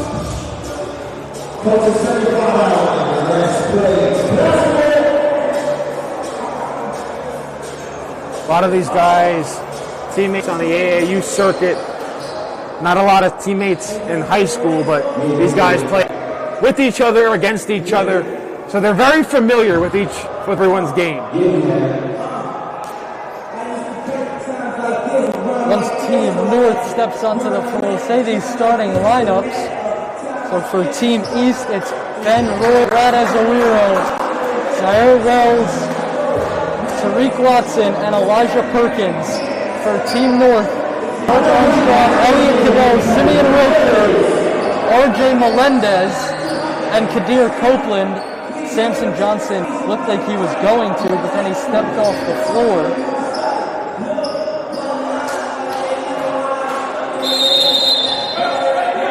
Kadir Copeland and Ezewiro for the tip. Ezewiro wins that one pretty easily. And we are underway in the Northeast Classic All-Star Game.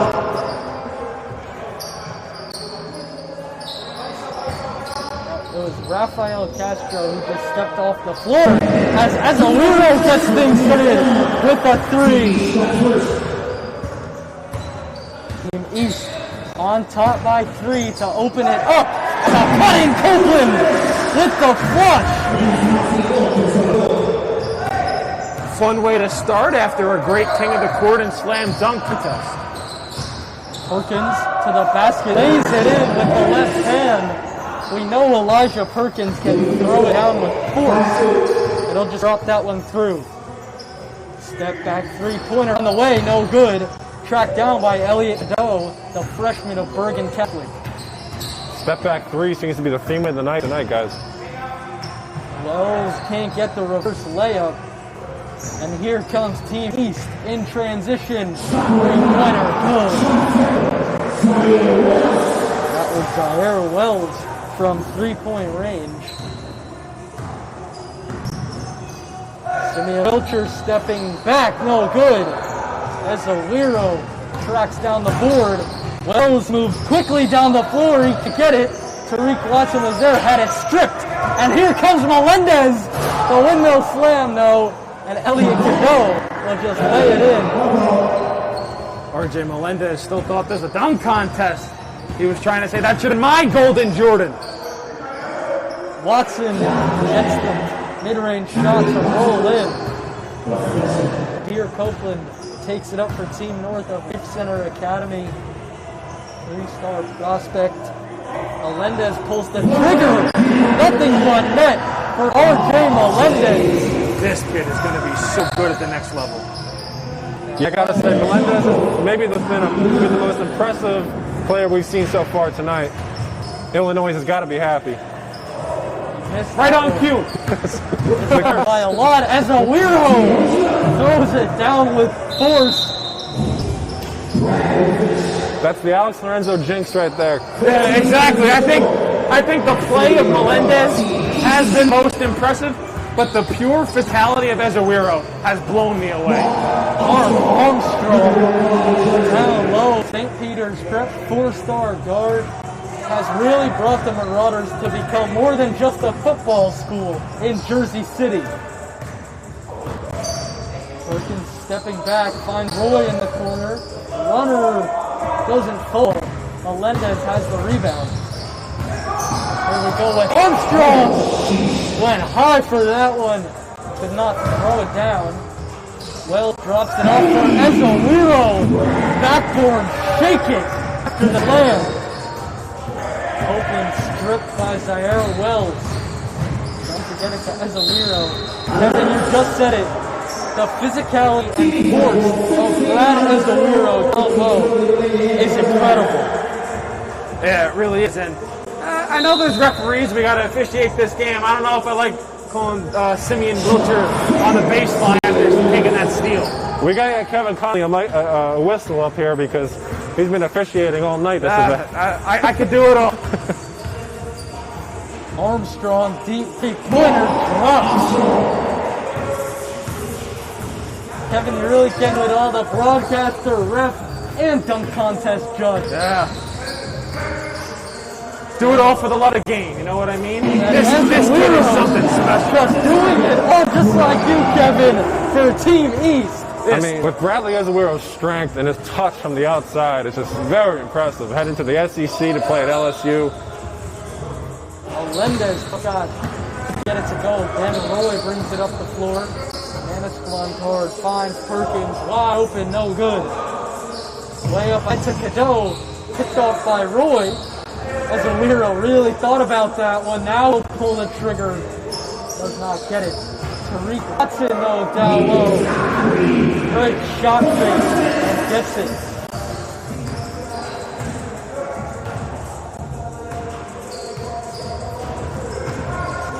Melendez down low with an answer. High scoring game. Kevin, you said it's really not that little defense, though. They're still playing. Shots are falling early and often for both teams. As Melendez for three. Just as I said that, he hits one. 13 minutes left to go in this first half. And some substitutions. The length of Wilcher with the lob here up. And Kadir Copeland from the dome. And Ezewiro on the other end. A lob of his own. Now we're cooking. We're cooking with gas now. 26-19. High scoring affair here in the Northeast Classic. Seeing Wilcher, another lob. Copeland is there. Kadir Copeland, two straight alley-oop slams.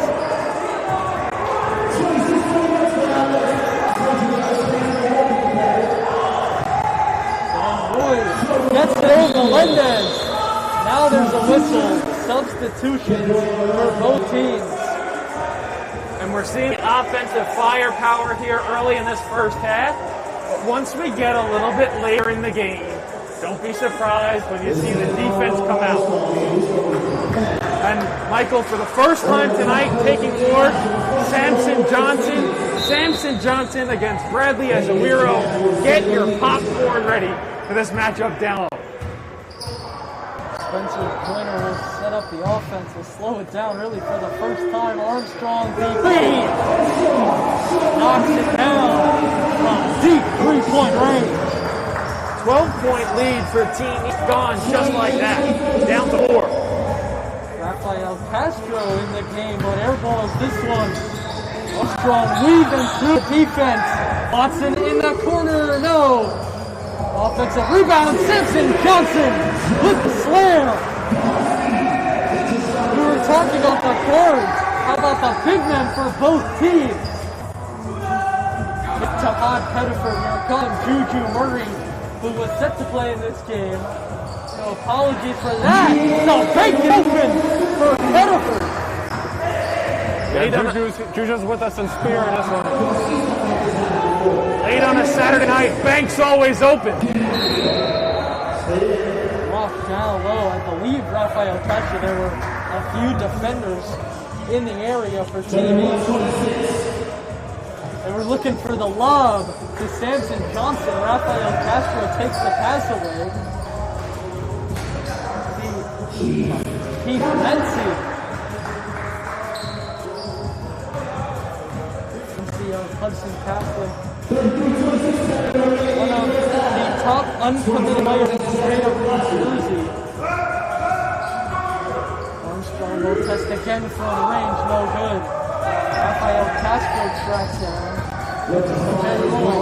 Roy will pull. Front iron. Rebound strong pass from Pettiford looking for Ezawiro.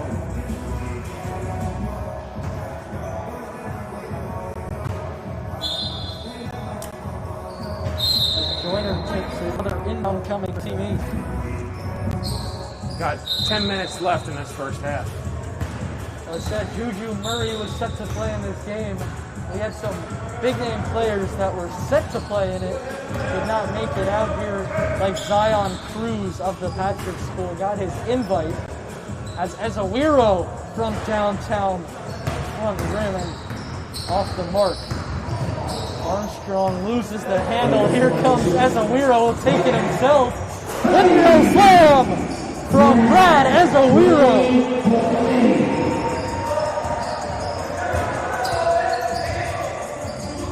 Having some fun out here. A lot of slams, a lot of points. No look pass to Akil Watson, who finishes. What a look from Kadir Copeland. Give him the N1 too. Come on. That's a tough move on a great pass. Pettiford launches it up for Roy. Roy thought about it, now he takes it. Nothing but net from Ben Roy. I'll tell you, some high D1 program is going to get a lights-out shooter with Ben Roy in the class of 2022 out of Manasquan. He's contacted by Stanford, Virginia Tech, Providence. Really on the daily. I'll tell you what, with Virginia Tech and Mike Young, they love their shooters down in Blacksburg. Keith Mency cruises to the rim for 2. Kadir Copeland spinning to the basket. He's fouled. 2 shot coming. First free throw for Kadir Copeland. Kadir Copeland mentioned offers from Miami, Maryland, and Oregon, who just had their game against VCU canceled. They'll move on. Oregon will to the round of 32 for any college basketball fans following the tournament.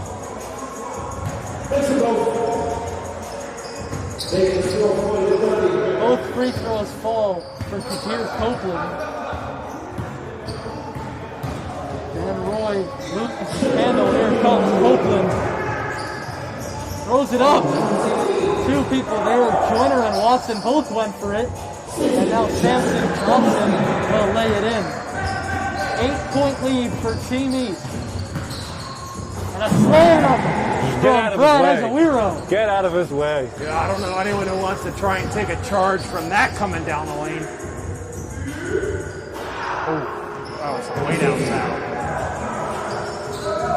Spencer Joyner tracks down the loose ball and gets it to Cadeau. 3-pointer, no. Johnson tips it out. Right back to Cadeau. Throws it up for Watson. He finishes with the reverse. Akil Watson, 5-star sophomore from New York, playing at Don Bosco Prep with his brother Tariq.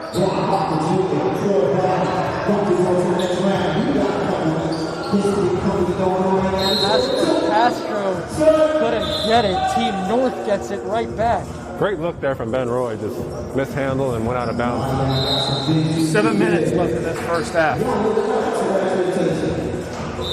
I think we might be pushing the hundreds here. 42-32. Team East with the lead. A lot of talent on the floor as Elliot Cadeau steps back. There's no whistle, falling down as he shot it. Right to the basket, swatted by Johnson. That's ahead for Watson, can't handle it. Straight turnovers. One was a huge block from Samson Johnson. Signs of defense here. There goes Pettiford to the basket. Joyner on the other end for Johnson. Easy slam from the UConn verbal commit. And he's actually signed to Hurley and staff in stores. Ben Roy hesitated, didn't take the three. He gets to the hole. Jair Wells will come back onto the floor. Replaces Roy.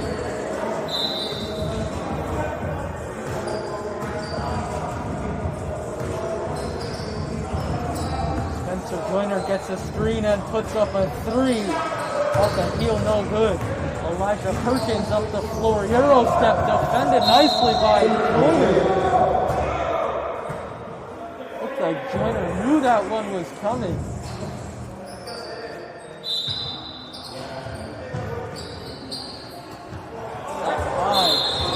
Clear backcourt violation. There we go. As Keith Mency caught it, had 1 foot over the line and 1 foot behind. Our official Kevin Connolly right on that call once again.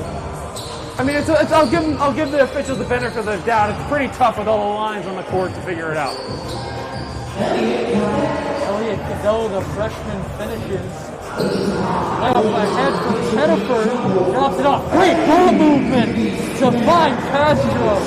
And Akil Watson on the other end. Euro step for the lay-in. Teams are moving fast here.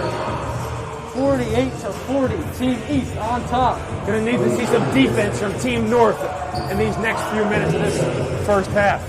Got about 4.5 to play. Elijah Perkins somehow gets that one to go with the left hand. Spencer Joyner pulls the trigger. Hard ribbon out. NC moves up the floor to Perkins. Went for the slam, was blocked by Melendez. He has been doing literally everything on the floor. He was the king of the court champion, probably runner-up in the dunk contest. And now here in the All-Star game, as Castro can't get the three-pointer to fall. Up ahead to Johnson! What a pass by Cadeau! Got it right over the fingertips of Castro. Wells in the corner, puts up a three, can't get it to go. Elliot Cadeau pulls from the free throw line and rims in. All the way to Perkins. Fading away, Elijah Perkins off the backboard. You know how difficult of a shot that is to get it over the outstretched arms of Samson Johnson? That's a brutal shot. Simeon Wilcher somehow stays with it. And RJ Melendez with the dunk. I mean, First of all, Simeon Wilcher somehow keeps his dribble with a scrum right in front of us, and then he finds Melendez. And if he's driving uncontested on the baseline, those photographers down there definitely got a couple good shots. Samson Johnson gets the rebound. Go finds Wilcher, corner three. No! Akil Watson offensive rebound, and he's fouled. We'll have a pair at the stripe. 3 minutes left to go in this first half. An exciting first half between these two sides in this All-Star game. The Northeast Classic here at Bethany Community Center. I want to give a thank you once again to NJ Hoop Recruits and Northeast Basketball Club for bringing the event and allowing us to broadcast here on Facebook Live and the D1 Media Pro page on the NFHS network. Just under 3 minutes to go here in the first.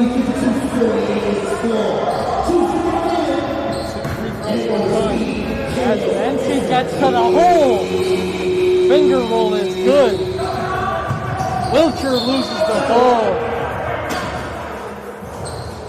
We can give him a little bit of a break. He arrived a lot later than the rest of the players. Didn't get as much of a warm-up. Perkins for a first layup. And here goes Melendez all alone. Two-hand slam from RJ Melendez. 3 falls. We are trading points here in the All-Star game. Wilcher couldn't find him. Perkins, windmill slam, no good. And Wells lifts it in. Whistle and a substitution for Team North. Mark Armstrong and Kadir Copeland check back in. Akil Watson and Samson Johnson step off. About 2 minutes left to go in this first half. Every time Team North makes a run, gets a little close, Team East just comes walloping back to get a double-digit lead or thereabouts. Now they lead by 11. I believe their largest lead of the game was 12. Oakland will bring it up slowly for Team North. Again, led by head coach Jesse Jones. Delay on social media as Copeland had a nice move, just could not finish. Perkins lays it in.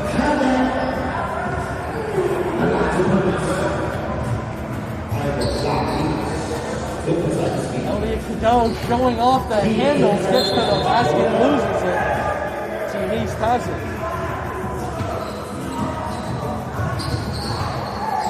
Mency in the corner thought about it. Jair Wells will go to the line. Pass from Tariq Johnson.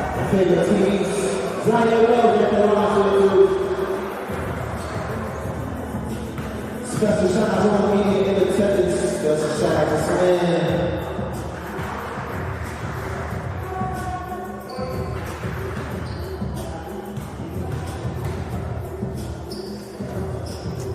Got 1:14 left in this first half.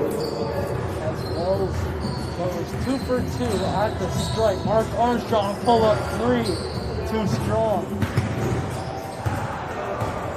Wells will bring it right back up the floor, moving fast. Simeon Wilcher for the slam. One hand tomahawk from the 5-star sophomore.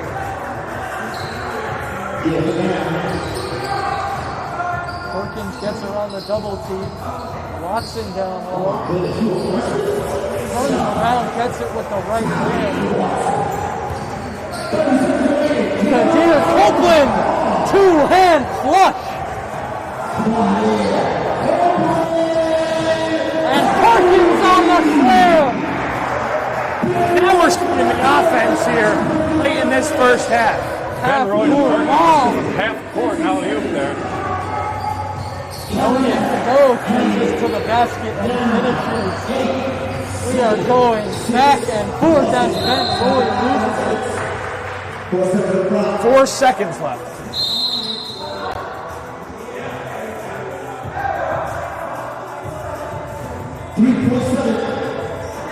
In the hands of Mark Armstrong, gets it up the floor, puts it up!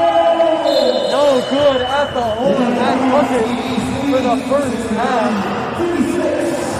69-56, Team East on top, going back and forth here in the Northeast Classic All-Star Game.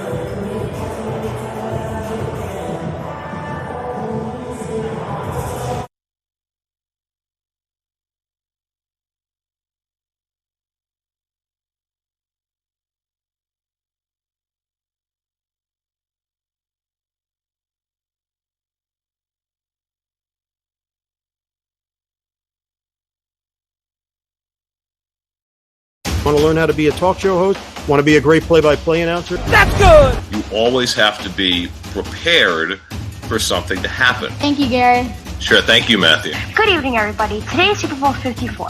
The Kansas City Chiefs versus the San Francisco 49ers. But sometimes there's a lot of pressure. There's a lot going on. There's a lot on your mind. Arizona is a tough out right now. I think the Chiefs come out of it. He speaks beautifully. To speak in front of people, learning how to have a conversation, learning to ask questions. These are skills that will help you in whatever you do in your life.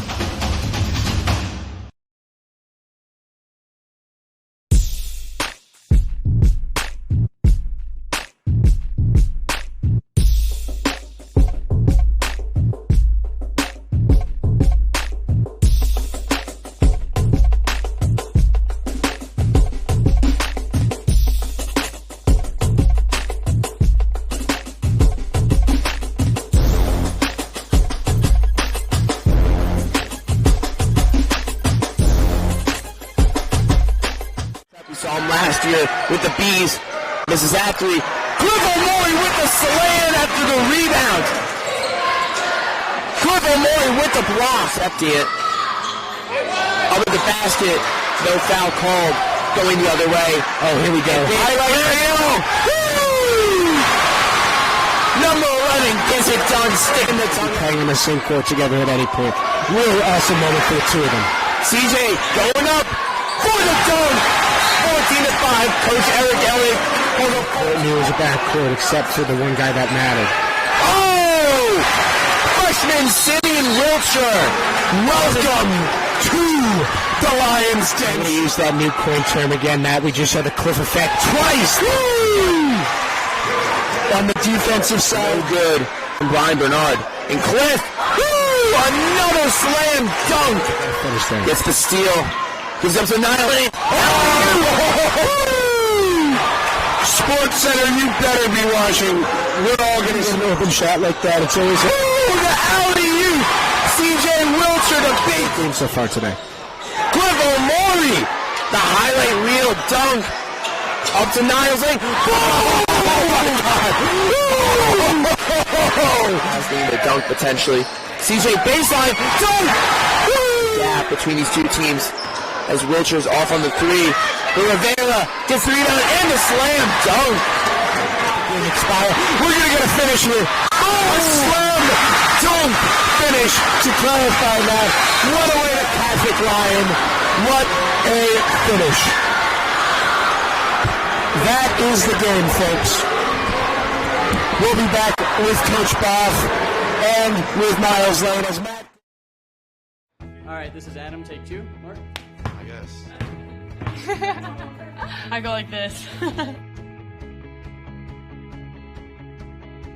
The best part about playing football has to be the reaction from the community. I want others to play volleyball or choir because you get to experience new things and do stuff that you've never done before. My reason why is passion.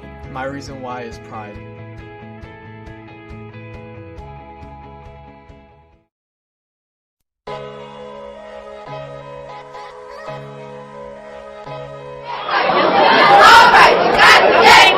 Hey, Brett, on the suit.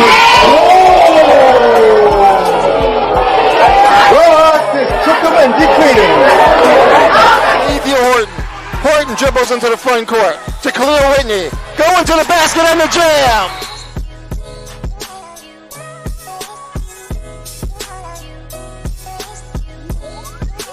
Conversation with them because they are getting resources from the city. They're arguing with us about the timeliness of those resources.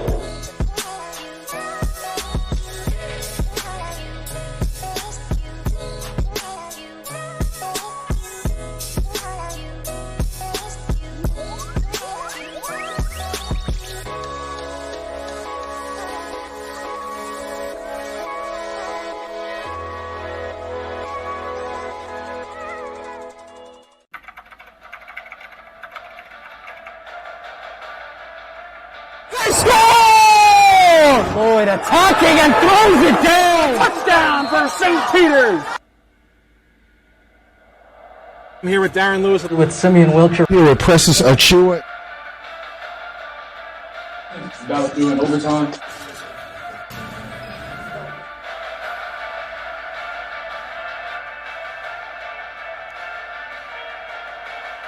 Do you want your school to be covered by the #1 live stream service in the state of New Jersey so the entire country can see moments like this? We play once again. Free kick coming for the Mountaineers.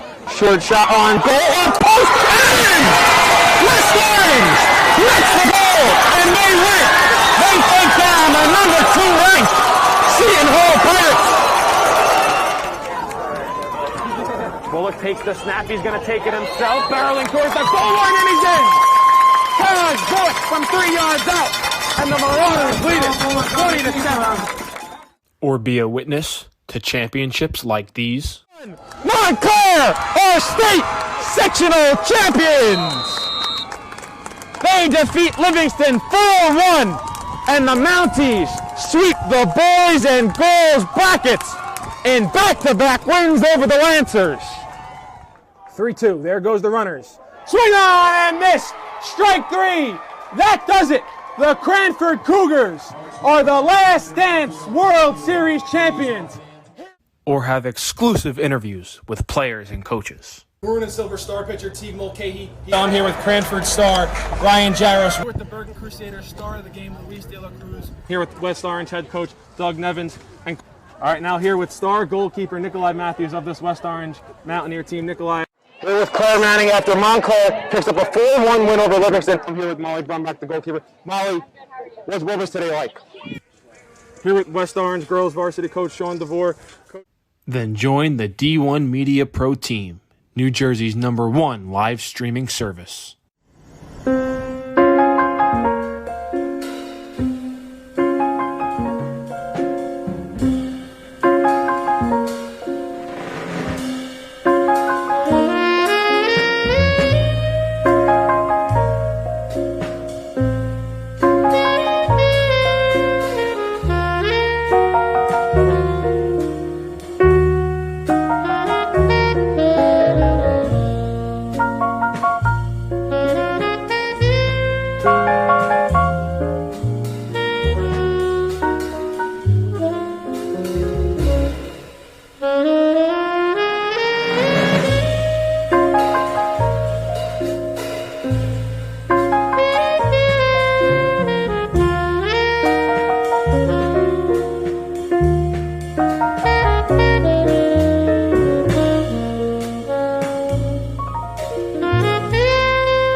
Last year with the Bees. Mrs. Athry. Cliff O'Mori with the slam after the rebound. Cliff O'Mori with the block. Empty it. Over the basket. No foul called. Going the other way. Oh, here we go. Highlight reel. Number 11 gets it done. Sticking the tongue. Playing in the same court together at any point. Really awesome moment for the two of them. CJ going up for the dunk. 14-5, Coach Eric Ellick. It was a backcourt except for the one guy that mattered. Oh! A freshman Simeon Wilcher. Welcome to the Lions Den. I'm going to use that new coin term again, Matt. We just saw the cliff effect twice. Woo! On the defensive side.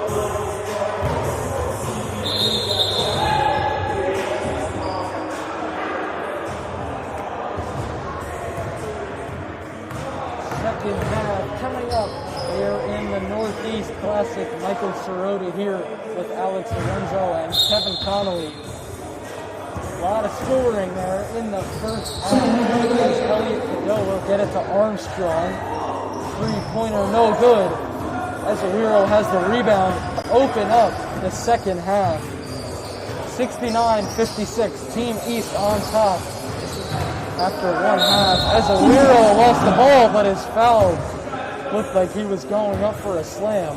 They'll have two at the line. Yeah, with Ezewiro that close to the basket with the ball, your only hope there is to grab a hold of him and then hope he doesn't get a three-point play.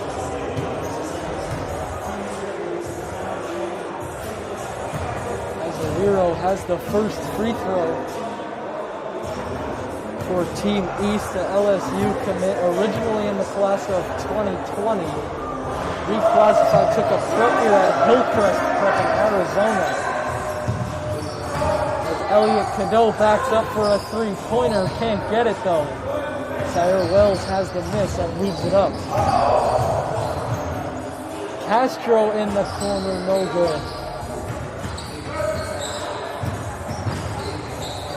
Ben Roy trying to get it to Castro. Now Ezewiro down low. Whistle on that one. Gary Forbes, the head coach of Team East, is looking for one. So am I. I thought that was a foul on Samson Johnson.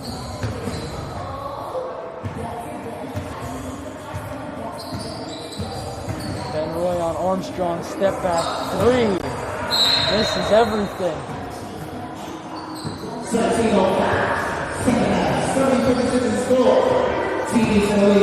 Copeland spin move. Everything but the finish. A loose ball in the corner goes out of bounds. Team East will have it. Great pass by Wells, looking for Castro, tipped. They'll have it on their own end. And you're seeing the size advantage here. Team East a little bit bigger than Team North, and they're getting to the basket. That's why they have a 14-point lead.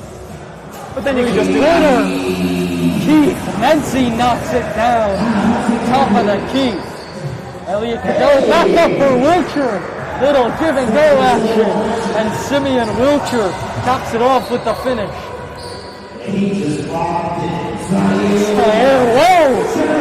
So much for my expert analysis. I'm then trying to get to the basket a little bit more than and then hitting 2 threes right in my face. Wells finds Castro, settles for a three. No. Ezewiro has the rebound. He's fouled hard and will go to the strike.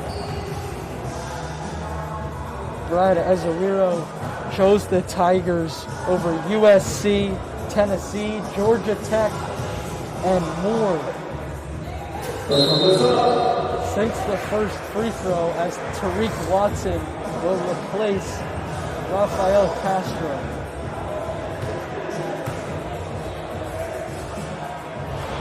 Ezewiro 1 for 2 as the second one rims out. No to Copeland. Two-hand slam for Kadir Copeland.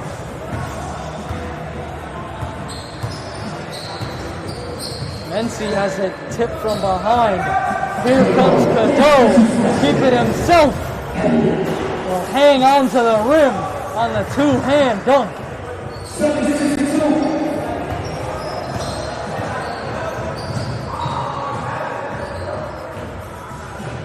Ben Roy, three-pointer, no good. Here comes Armstrong, taking flight. Mark Armstrong rose up for that dunk. Hello. Mark Armstrong, 4-star point guard of St. Peter's Prep, as Brad Ezewiro continues his dominance. Roy diving for it, slid all the way to the out-of-bounds line as Mark Armstrong will pull it out. Johnson, top ball basket for Samson Johnson. All right, Team North trying to get back into this one. We want a competitive game here coming down the stretch. We got just under 15 minutes left in this second half. We want some competitive basketball here. Chance at a three-point play for the UConn signee.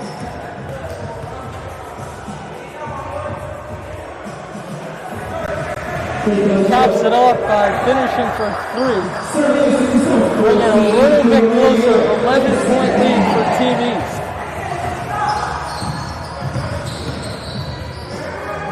Pettiford gets it to Perkins down low, and he walked with it right back to Team North.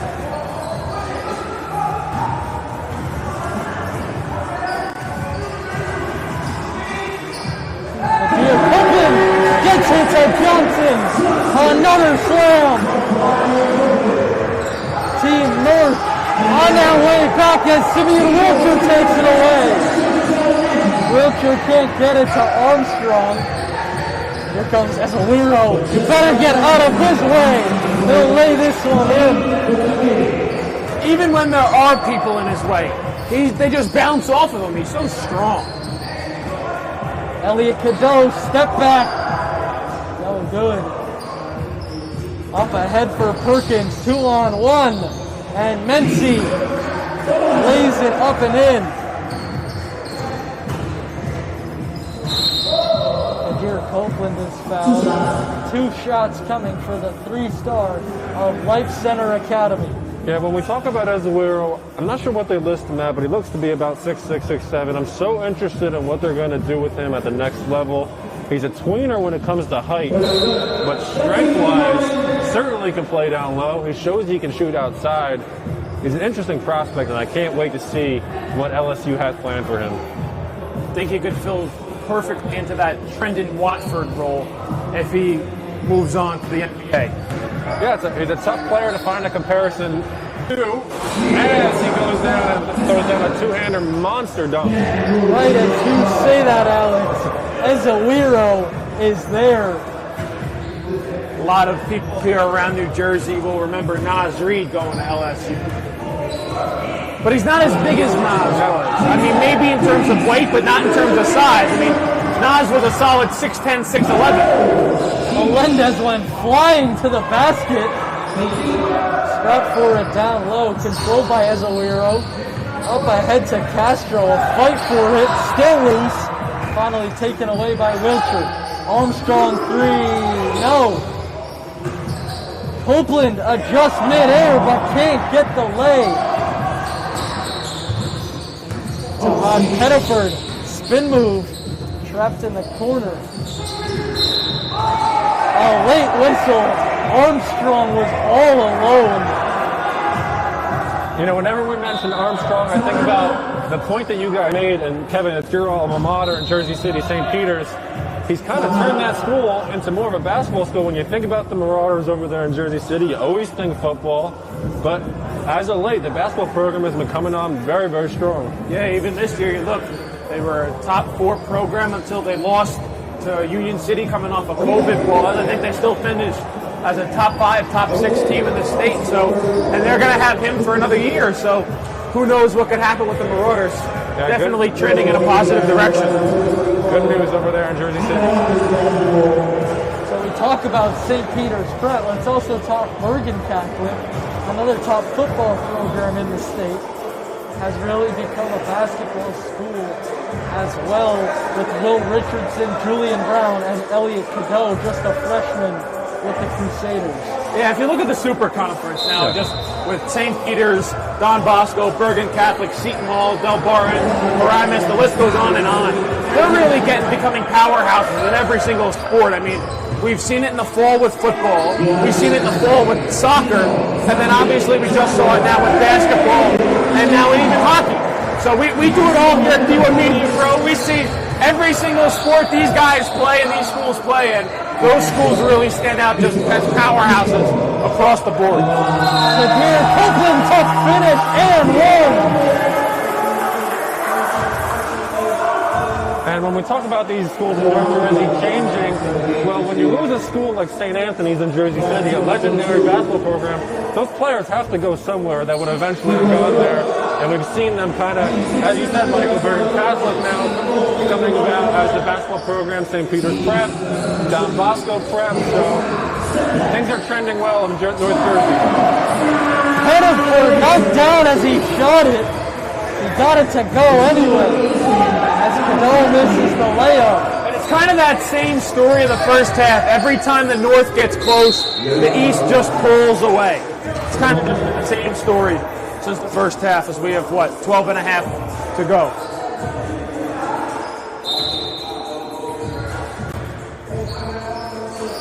Wells three-pointer, no. Another missed opportunity for long range. Simeon Wilker gets it to Cano, wide open. Just as I say that, another missed three-pointer. And Roy to the basket. Left-hand finish from Roy. Gotta love Ben Roy's game. He always plays like he has something to prove out there. Yeah, I was just going to say, he always flies under the radar. He does all the little things right.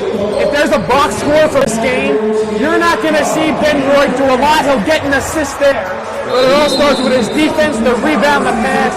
He's very underrated. Someone's going to get a great player with this kid. Speaking of box score, I'd love to see the stats right now. How many points does Bradley Ezewiro have? As he knocks down another corner three in that last possession. I can tell you his team has 94. I mean, they might even push 150 in this game. They're already at 94. We still have 12 minutes to go. North is going to have to get a lot of stops, and they're going to have to start hitting on their outside shots if they want to make a comeback here in this Northeast Classic All-Star game. 21-point lead here for Team East. I'll tell you one thing. These coaches want to win. If they have bragging rights over each other, too. They want to win this game even more than the players.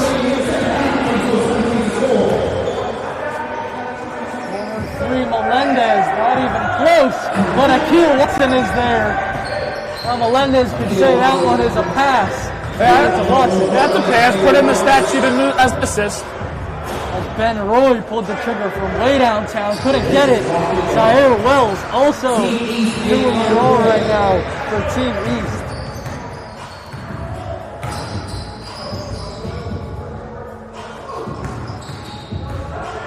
Armstrong thought about a three. He's hit a couple from way downtown tonight. Akil Watson will try on higher. Now Armstrong three-pointer, got it!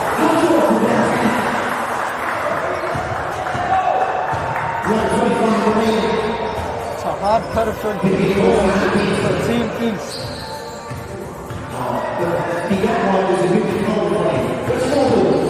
Pettiford driving! Wilson Hunter almost got that one to go. Would have been an impressive finish from the smaller Pettiford.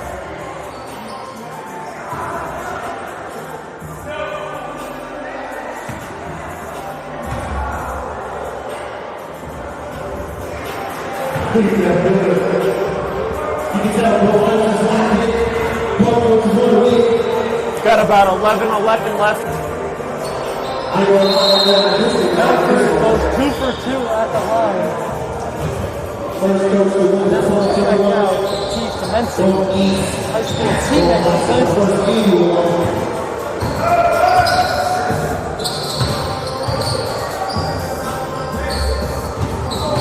Akil Watson driving at it for Johnson. Can't get it. Armstrong is there.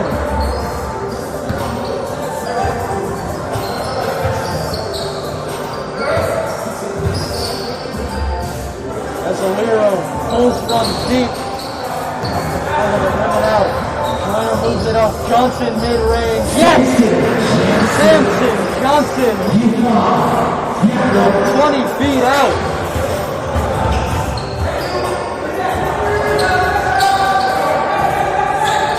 Gets it to Roy, fading away.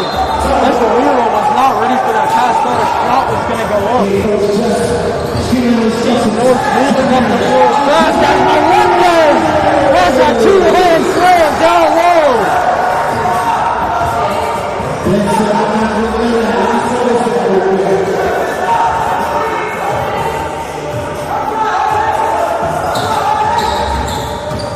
Roy all the way around.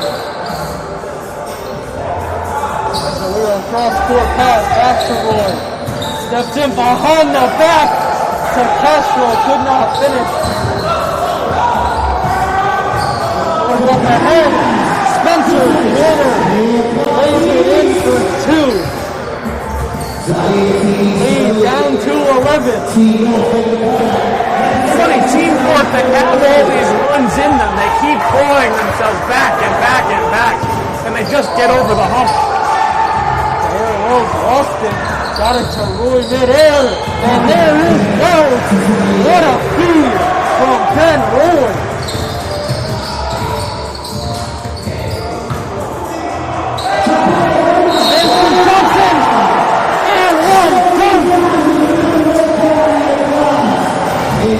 How many times can they just drop it off to Samson Johnson and let him do his thing down low?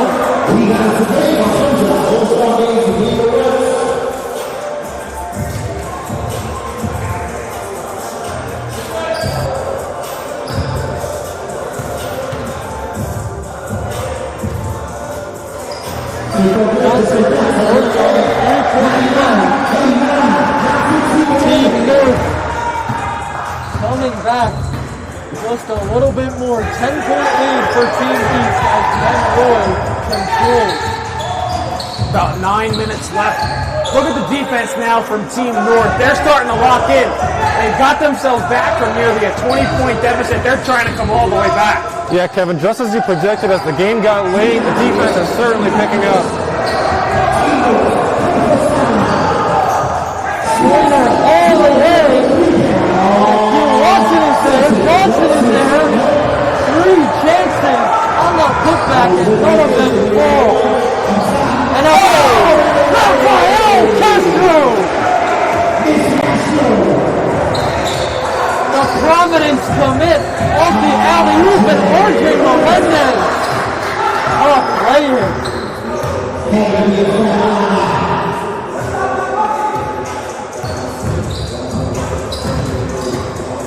And Roy weaves his way through the traffic.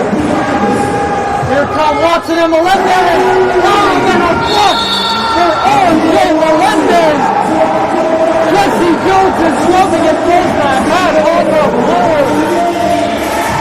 Kevin, you said it, bragging rights on the line for these head coaches. And Team North has come back 101-93. Jimmy's on top. 8:07 left. A timeout called by Team East. They're feeling the pressure.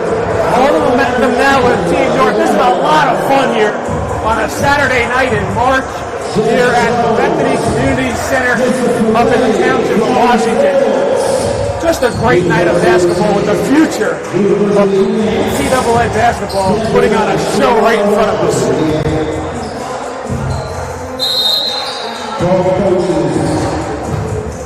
Here comes Elijah Perkins Jr. at the Randy School.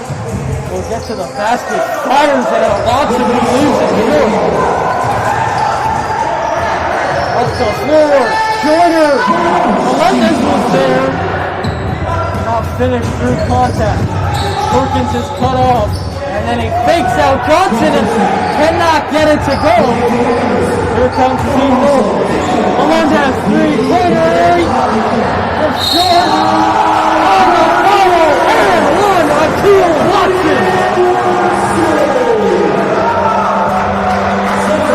Jesse Jones is on the floor, swiping off Akil Watson. I told you, you don't think it means anything to these coaches. It might mean more to the coaches than the players. This is a lot of fun. You don't know who Jesse Jones is, you might know him by his social media name up the way. 2 million Instagram followers. He is getting into it. Nancy. All the way around the basket. Perkins will slow it down. Perkins swatting on the Melendez. Here comes Watson. There's the big contact. One possession game. Just a 3-point lead for the East. Still 7 minutes left to go. A lot of time. This is so much fun. As the Wero can't get it, just to tie with the 3 for Team North. They want to go to the tie right here. You can feel it. They have all the momentum. They want to try and get a 3. Armstrong has been knocking down deep threes all night. Here it is. Killing out offensive rebound Joyner. He's fouled. They'll have it on the baseline. They had Melendez open right off the left wing. Need another timeout. Team North want to talk things over. This is fun. We have 6:36 left to go. We had a 20-point game about 5 minutes ago. It's down to 3. Guys, I'm having a lot of fun if you couldn't tell. Yeah, this game has really picked up in the last few minutes.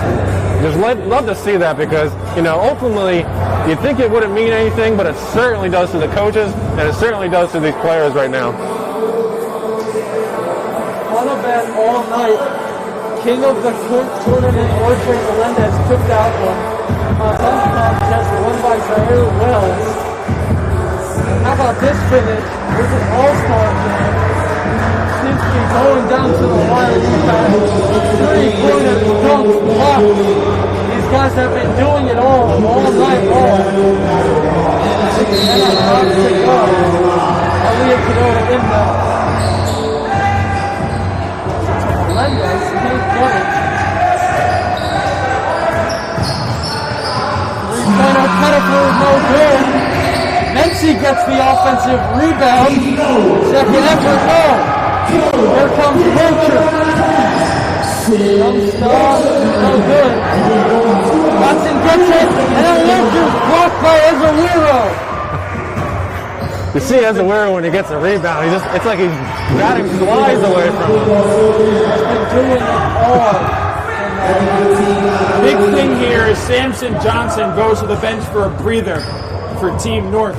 He was the big difference factor in that run for Team North. We'll see how they do with him on the bench. One for the putback slam. He gets his own miss and lays it in from 2.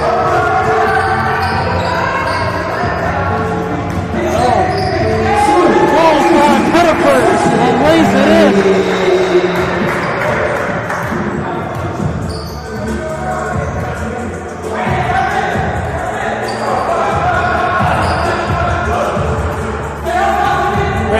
Trying to get a screen, probably kick. Ivan for it. Loose ball. There's no possession hours in this game. Possession hour, I was just about to say. So Team East will Now let's do an NBA rule. Let's actually toss the ball. Well, the last time that happened, Brad Ezewiro won that one by a mile. And without Samson Johnson on the floor, accuracy happened against God. NC to Pettiford, high school teammates at Hudson Catholic. Pettiford will now feel Watson defending. Johnson got it to Wells. Good, he has his own miss. Zaire Wells somehow finishes. The ball slipped out of his hands in mid-air, but he collected. As 3-pointers from Franklin, he ran away right when he shot it, and it dropped. Closest it's been in a long time now to the win game. Mency finishes through contact. Leads back out to 4 for Team East. Watson loses it, but then he's back. 2 shots left for the 5-shot steal Watson.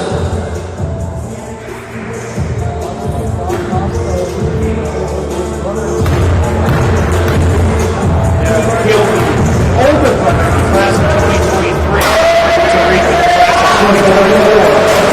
Both have offers from Georgetown, Creighton, St. John's. Don Bosco with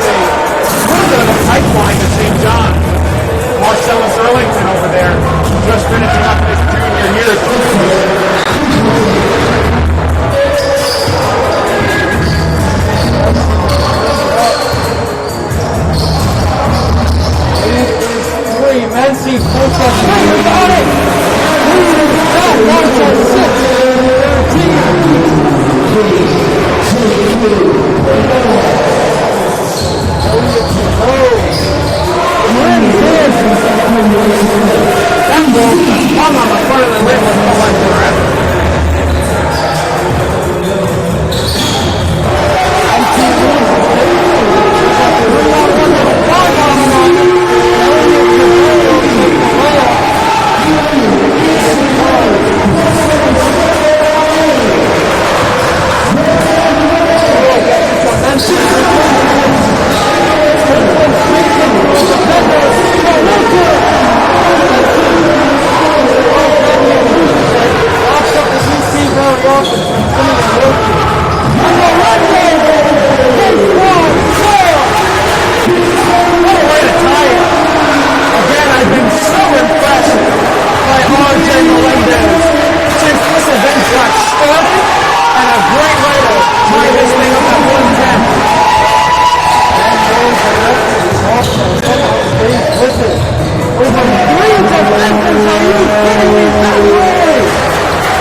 This is the TOC championship.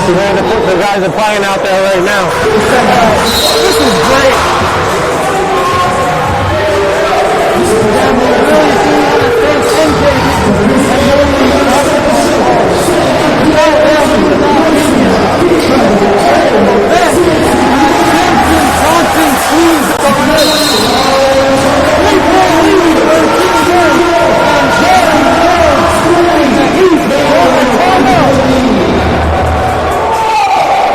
I mean, what a comeback from Team North. I know it's an all-star game and points come in a hurry.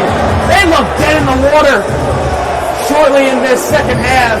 They've come all the way back, take a 3-point lead. A lot of fun here. And again, Michael, I know you thanked everyone at NJ Hooper Group, but also want to tell everyone at home to stay tuned. April 19th, baseball season gets underway on the D1 Media Pro page, on the NFHS network. Again, we brought you the highest quality of football, soccer, basketball, and hockey. We're going to do the same thing with baseball and lacrosse and maybe some other sports sprinkled in there too. So, got to make sure to stay tuned. It's the D1 Media Pro page on the National Federation of High School Sports. We've done a lot of games.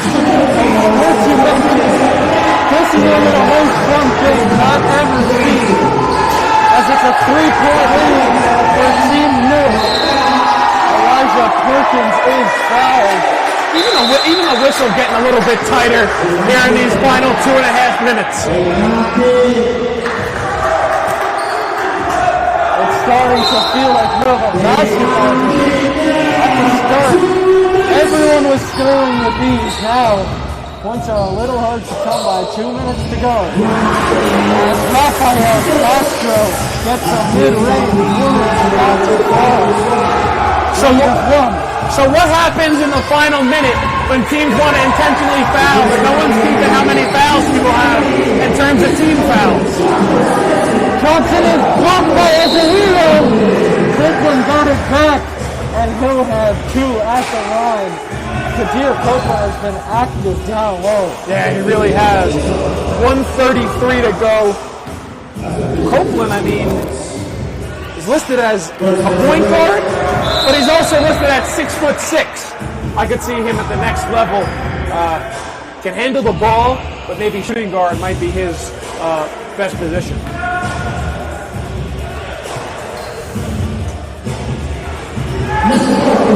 Copeland goes 0 for 2. Lead stays at 1. The East can retake it.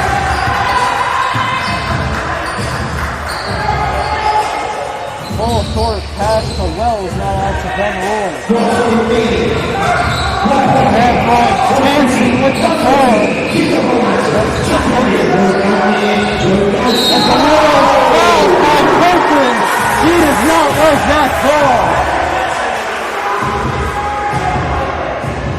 I mean, not much more you can do on Ezewiro. I mean, he's just too big, but hopefully he doesn't like that call. He thought he got all ball. Thought it might have been the right call. That's the first one. We are tied at 1:15. 1:10 left to go, too. Offensive rebound from Castro. Wells 3-0. Castro got it. It was touched. And the North have it. Right around a minute to go. We are even at 1:15. Finley gets it to Johnson, who's blocked at the rim. Loose ball controlled by the East, and they're going down. I don't know who the block was by. The Castro and Ezewiro were there. Perkins spins and falls. No travel call. And then it's controlled by Armstrong. 4-on-2. It goes right back to Armstrong. Put on the line when he left it. Timeout taken by Gary Forbes. Getting a little too fancy there. And 26.1 seconds left to play, but man, this is fun.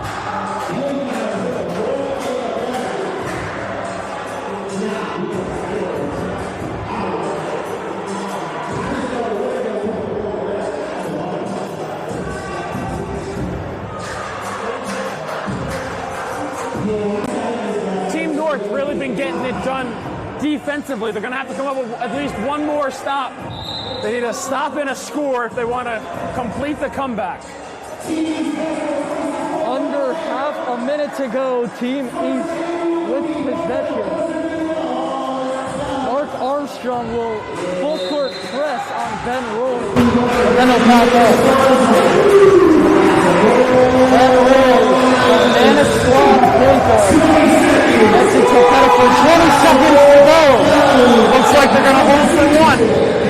Pettiford dances. Gets it back to Roy. 5 seconds. Van Roy from deep. Oh, the wedgie! Stuck! 2 seconds left. The wedgie on the three-pointers from Van Roy.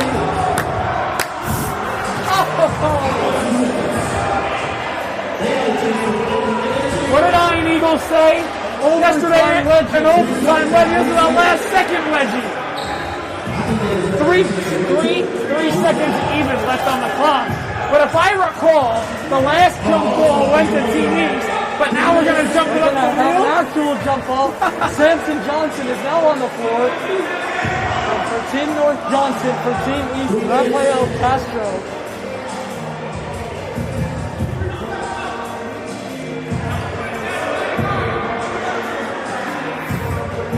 So do we go to overtime here in this all-star game? I'm sure Lovedale decide. I'm not sure I've ever seen a ball. I think they gave it just overtime. Now there's 3 minutes left on the clock. I'm not sure I've ever seen a potential game winner get stuck in the rim like that. I think we're in overtime now. They just put 3 minutes left on the clock. I think this is overtime. That's why there was a jump ball. There was 3 seconds when the wedgie happened. And now we're in overtime. Who cares? We're playing more basketball. Pettiford gets what we think the OT period started. With a floater. Team East lead 5-2. Armstrong gets the loose rebound. Brings it all the way out.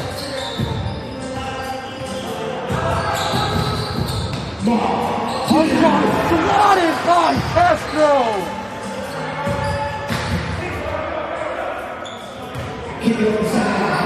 Pettiford three pointers, got it! To Rod Pettiford, 5 points to start OT.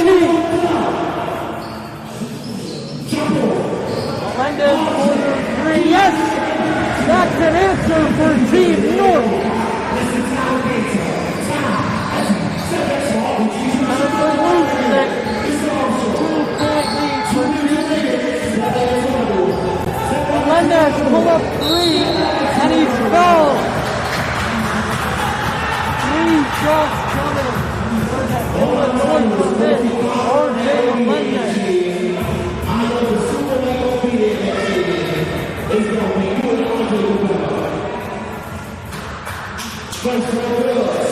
First one drops for Melendez. It is a 1-point lead.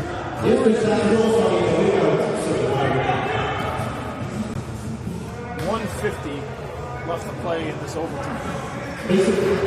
Melendez with this one for the 1-point lead. Close. 1-point lead for Team North.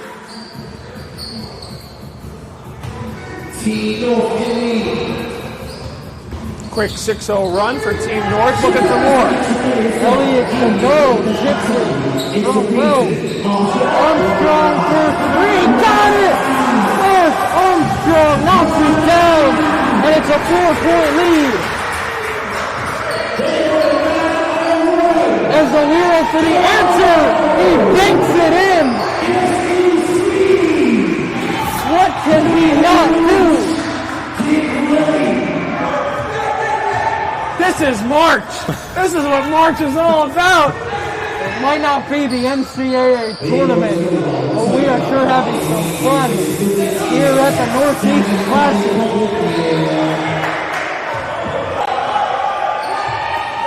Open weak pass, here comes Castro. Hits the defenders and scores. Team East back on top. 50 seconds left to play. No, runner, very good. I think Melendez tipped that one in. There were 3 guys there. 35 seconds. Benson, as the Wero attacking the basket, goes for a shot, and a goaltender. 22 seconds. I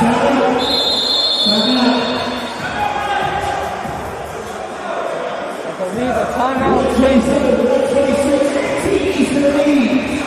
Team East up by 1. This one was looking like a blowout. Team East was on top by as much as 20. Team North did not give up. Head coach Jesse Jones really wants this win.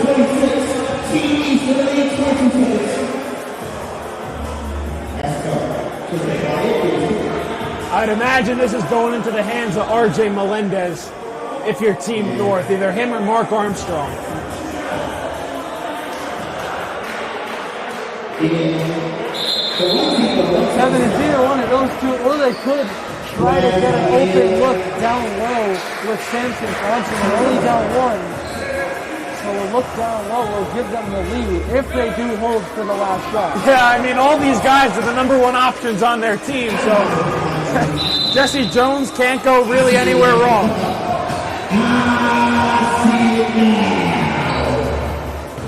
Looks like they'll hold for the last shot. It's Mark Armstrong. Gets a screen from Johnson. Armstrong.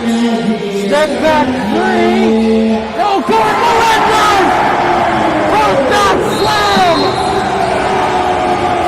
They call a timeout. Just about no time left. R.J. Melendez, are you kidding me? They're going to put, the clock ran out, but they're going to put 3 seconds back on the clock, I believe. But R.J. Melendez, how much more do I have to say about this kid? He's been phenomenal all night. The most impressive performance I've seen in all 3 events. But it ain't over yet. 3 seconds back on the clock. We'll see who Team East goes to. Maybe Ben Roy of Manasquan can really shoot the ball well.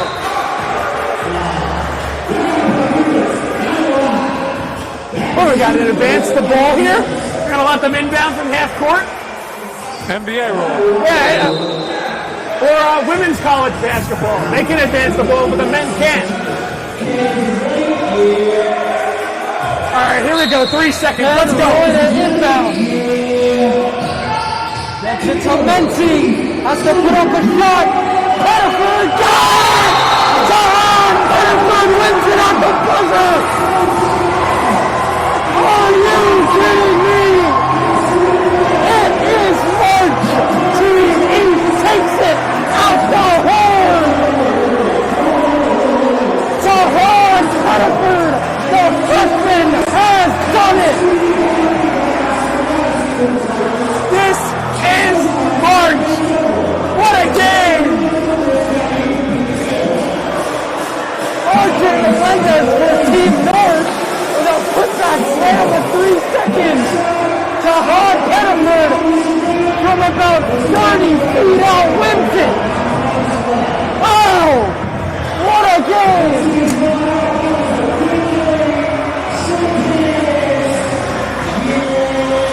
The Northeast Classic of 2021 is a classic.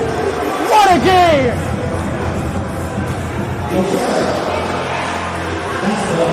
Man, guys, that was the perfect way to end it. What a fun night. We really want to thank NJ Hoop Recruit and Northeast Basketball Club. They brought this event and then they allowed us to broadcast it. How much fun was this? Jahan Pettiford wins it at the buzzer. What a game and what a finish.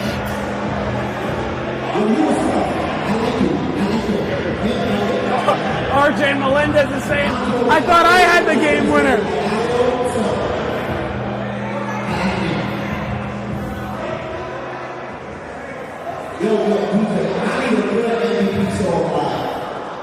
I believe this is the MVP of the All-Star game. Yeah, I believe the MVP might get another golden Jordan here, it looks like.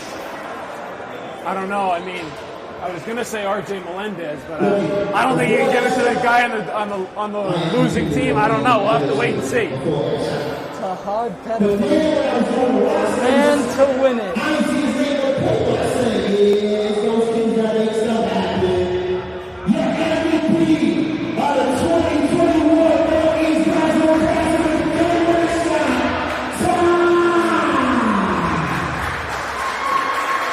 Jahan Pettiford, the man who wins it at the horn. Perhaps the first of many March moments for this young man. But man, what a shot he just hit. Pettiford, the freshman, has an offer from Brian. What a game, what an event here at Bethany Community Center.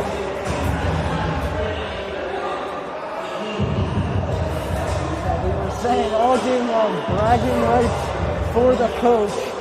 Gary Forbes comes out on top.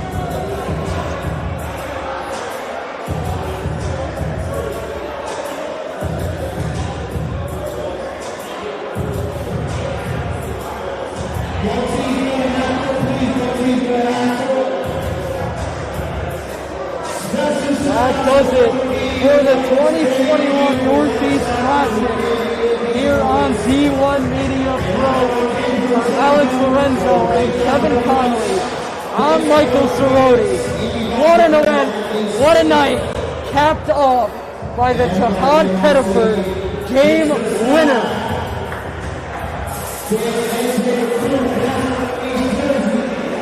Thank everyone for tuning in here on Facebook Live and on the NFHS Network.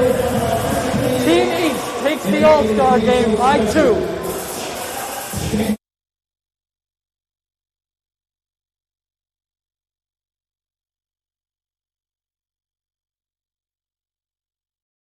Want to learn how to be a talk show host? Want to be a great play-by-play announcer? That's good! You always have to be prepared for something to happen. Thank you, Gary. Sure, thank you, Matthew. Good evening, everybody. Today is Super Bowl 54.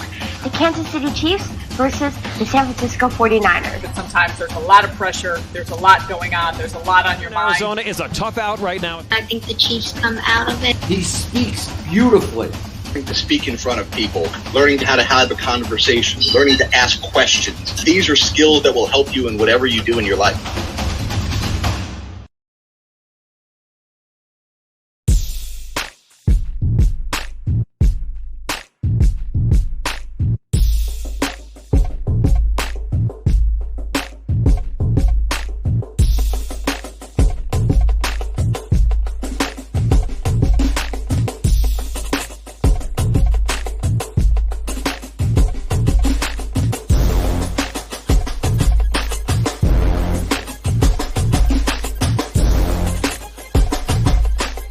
Saw him last year with the Bees. Mrs. Athlete. Cliff O'Malley with the slam after the rebound. Cliff O'Malley with the block. Empty it. Under the basket. No foul called. Going the other way. Oh, here we go. Number 11 gets it done. Sticking the tongue. Playing in the same court together at any point. Really awesome moment for the two of them. CJ going up for the dunk. 14-5, Coach Eric Elliott. Courtney was a backcourt except for the one guy that mattered. Oh! Freshman Simeon Wiltshire. Welcome to the Lions Den. I'm going to use that new coin term again, Matt. We just saw the Cliff effect twice. Woo! On the defensive side. So good from Brian Bernard. And Cliff. Woo! Another slam dunk. Gets the steal. Gives up to Nile. Oh! Sports Center, you better be watching.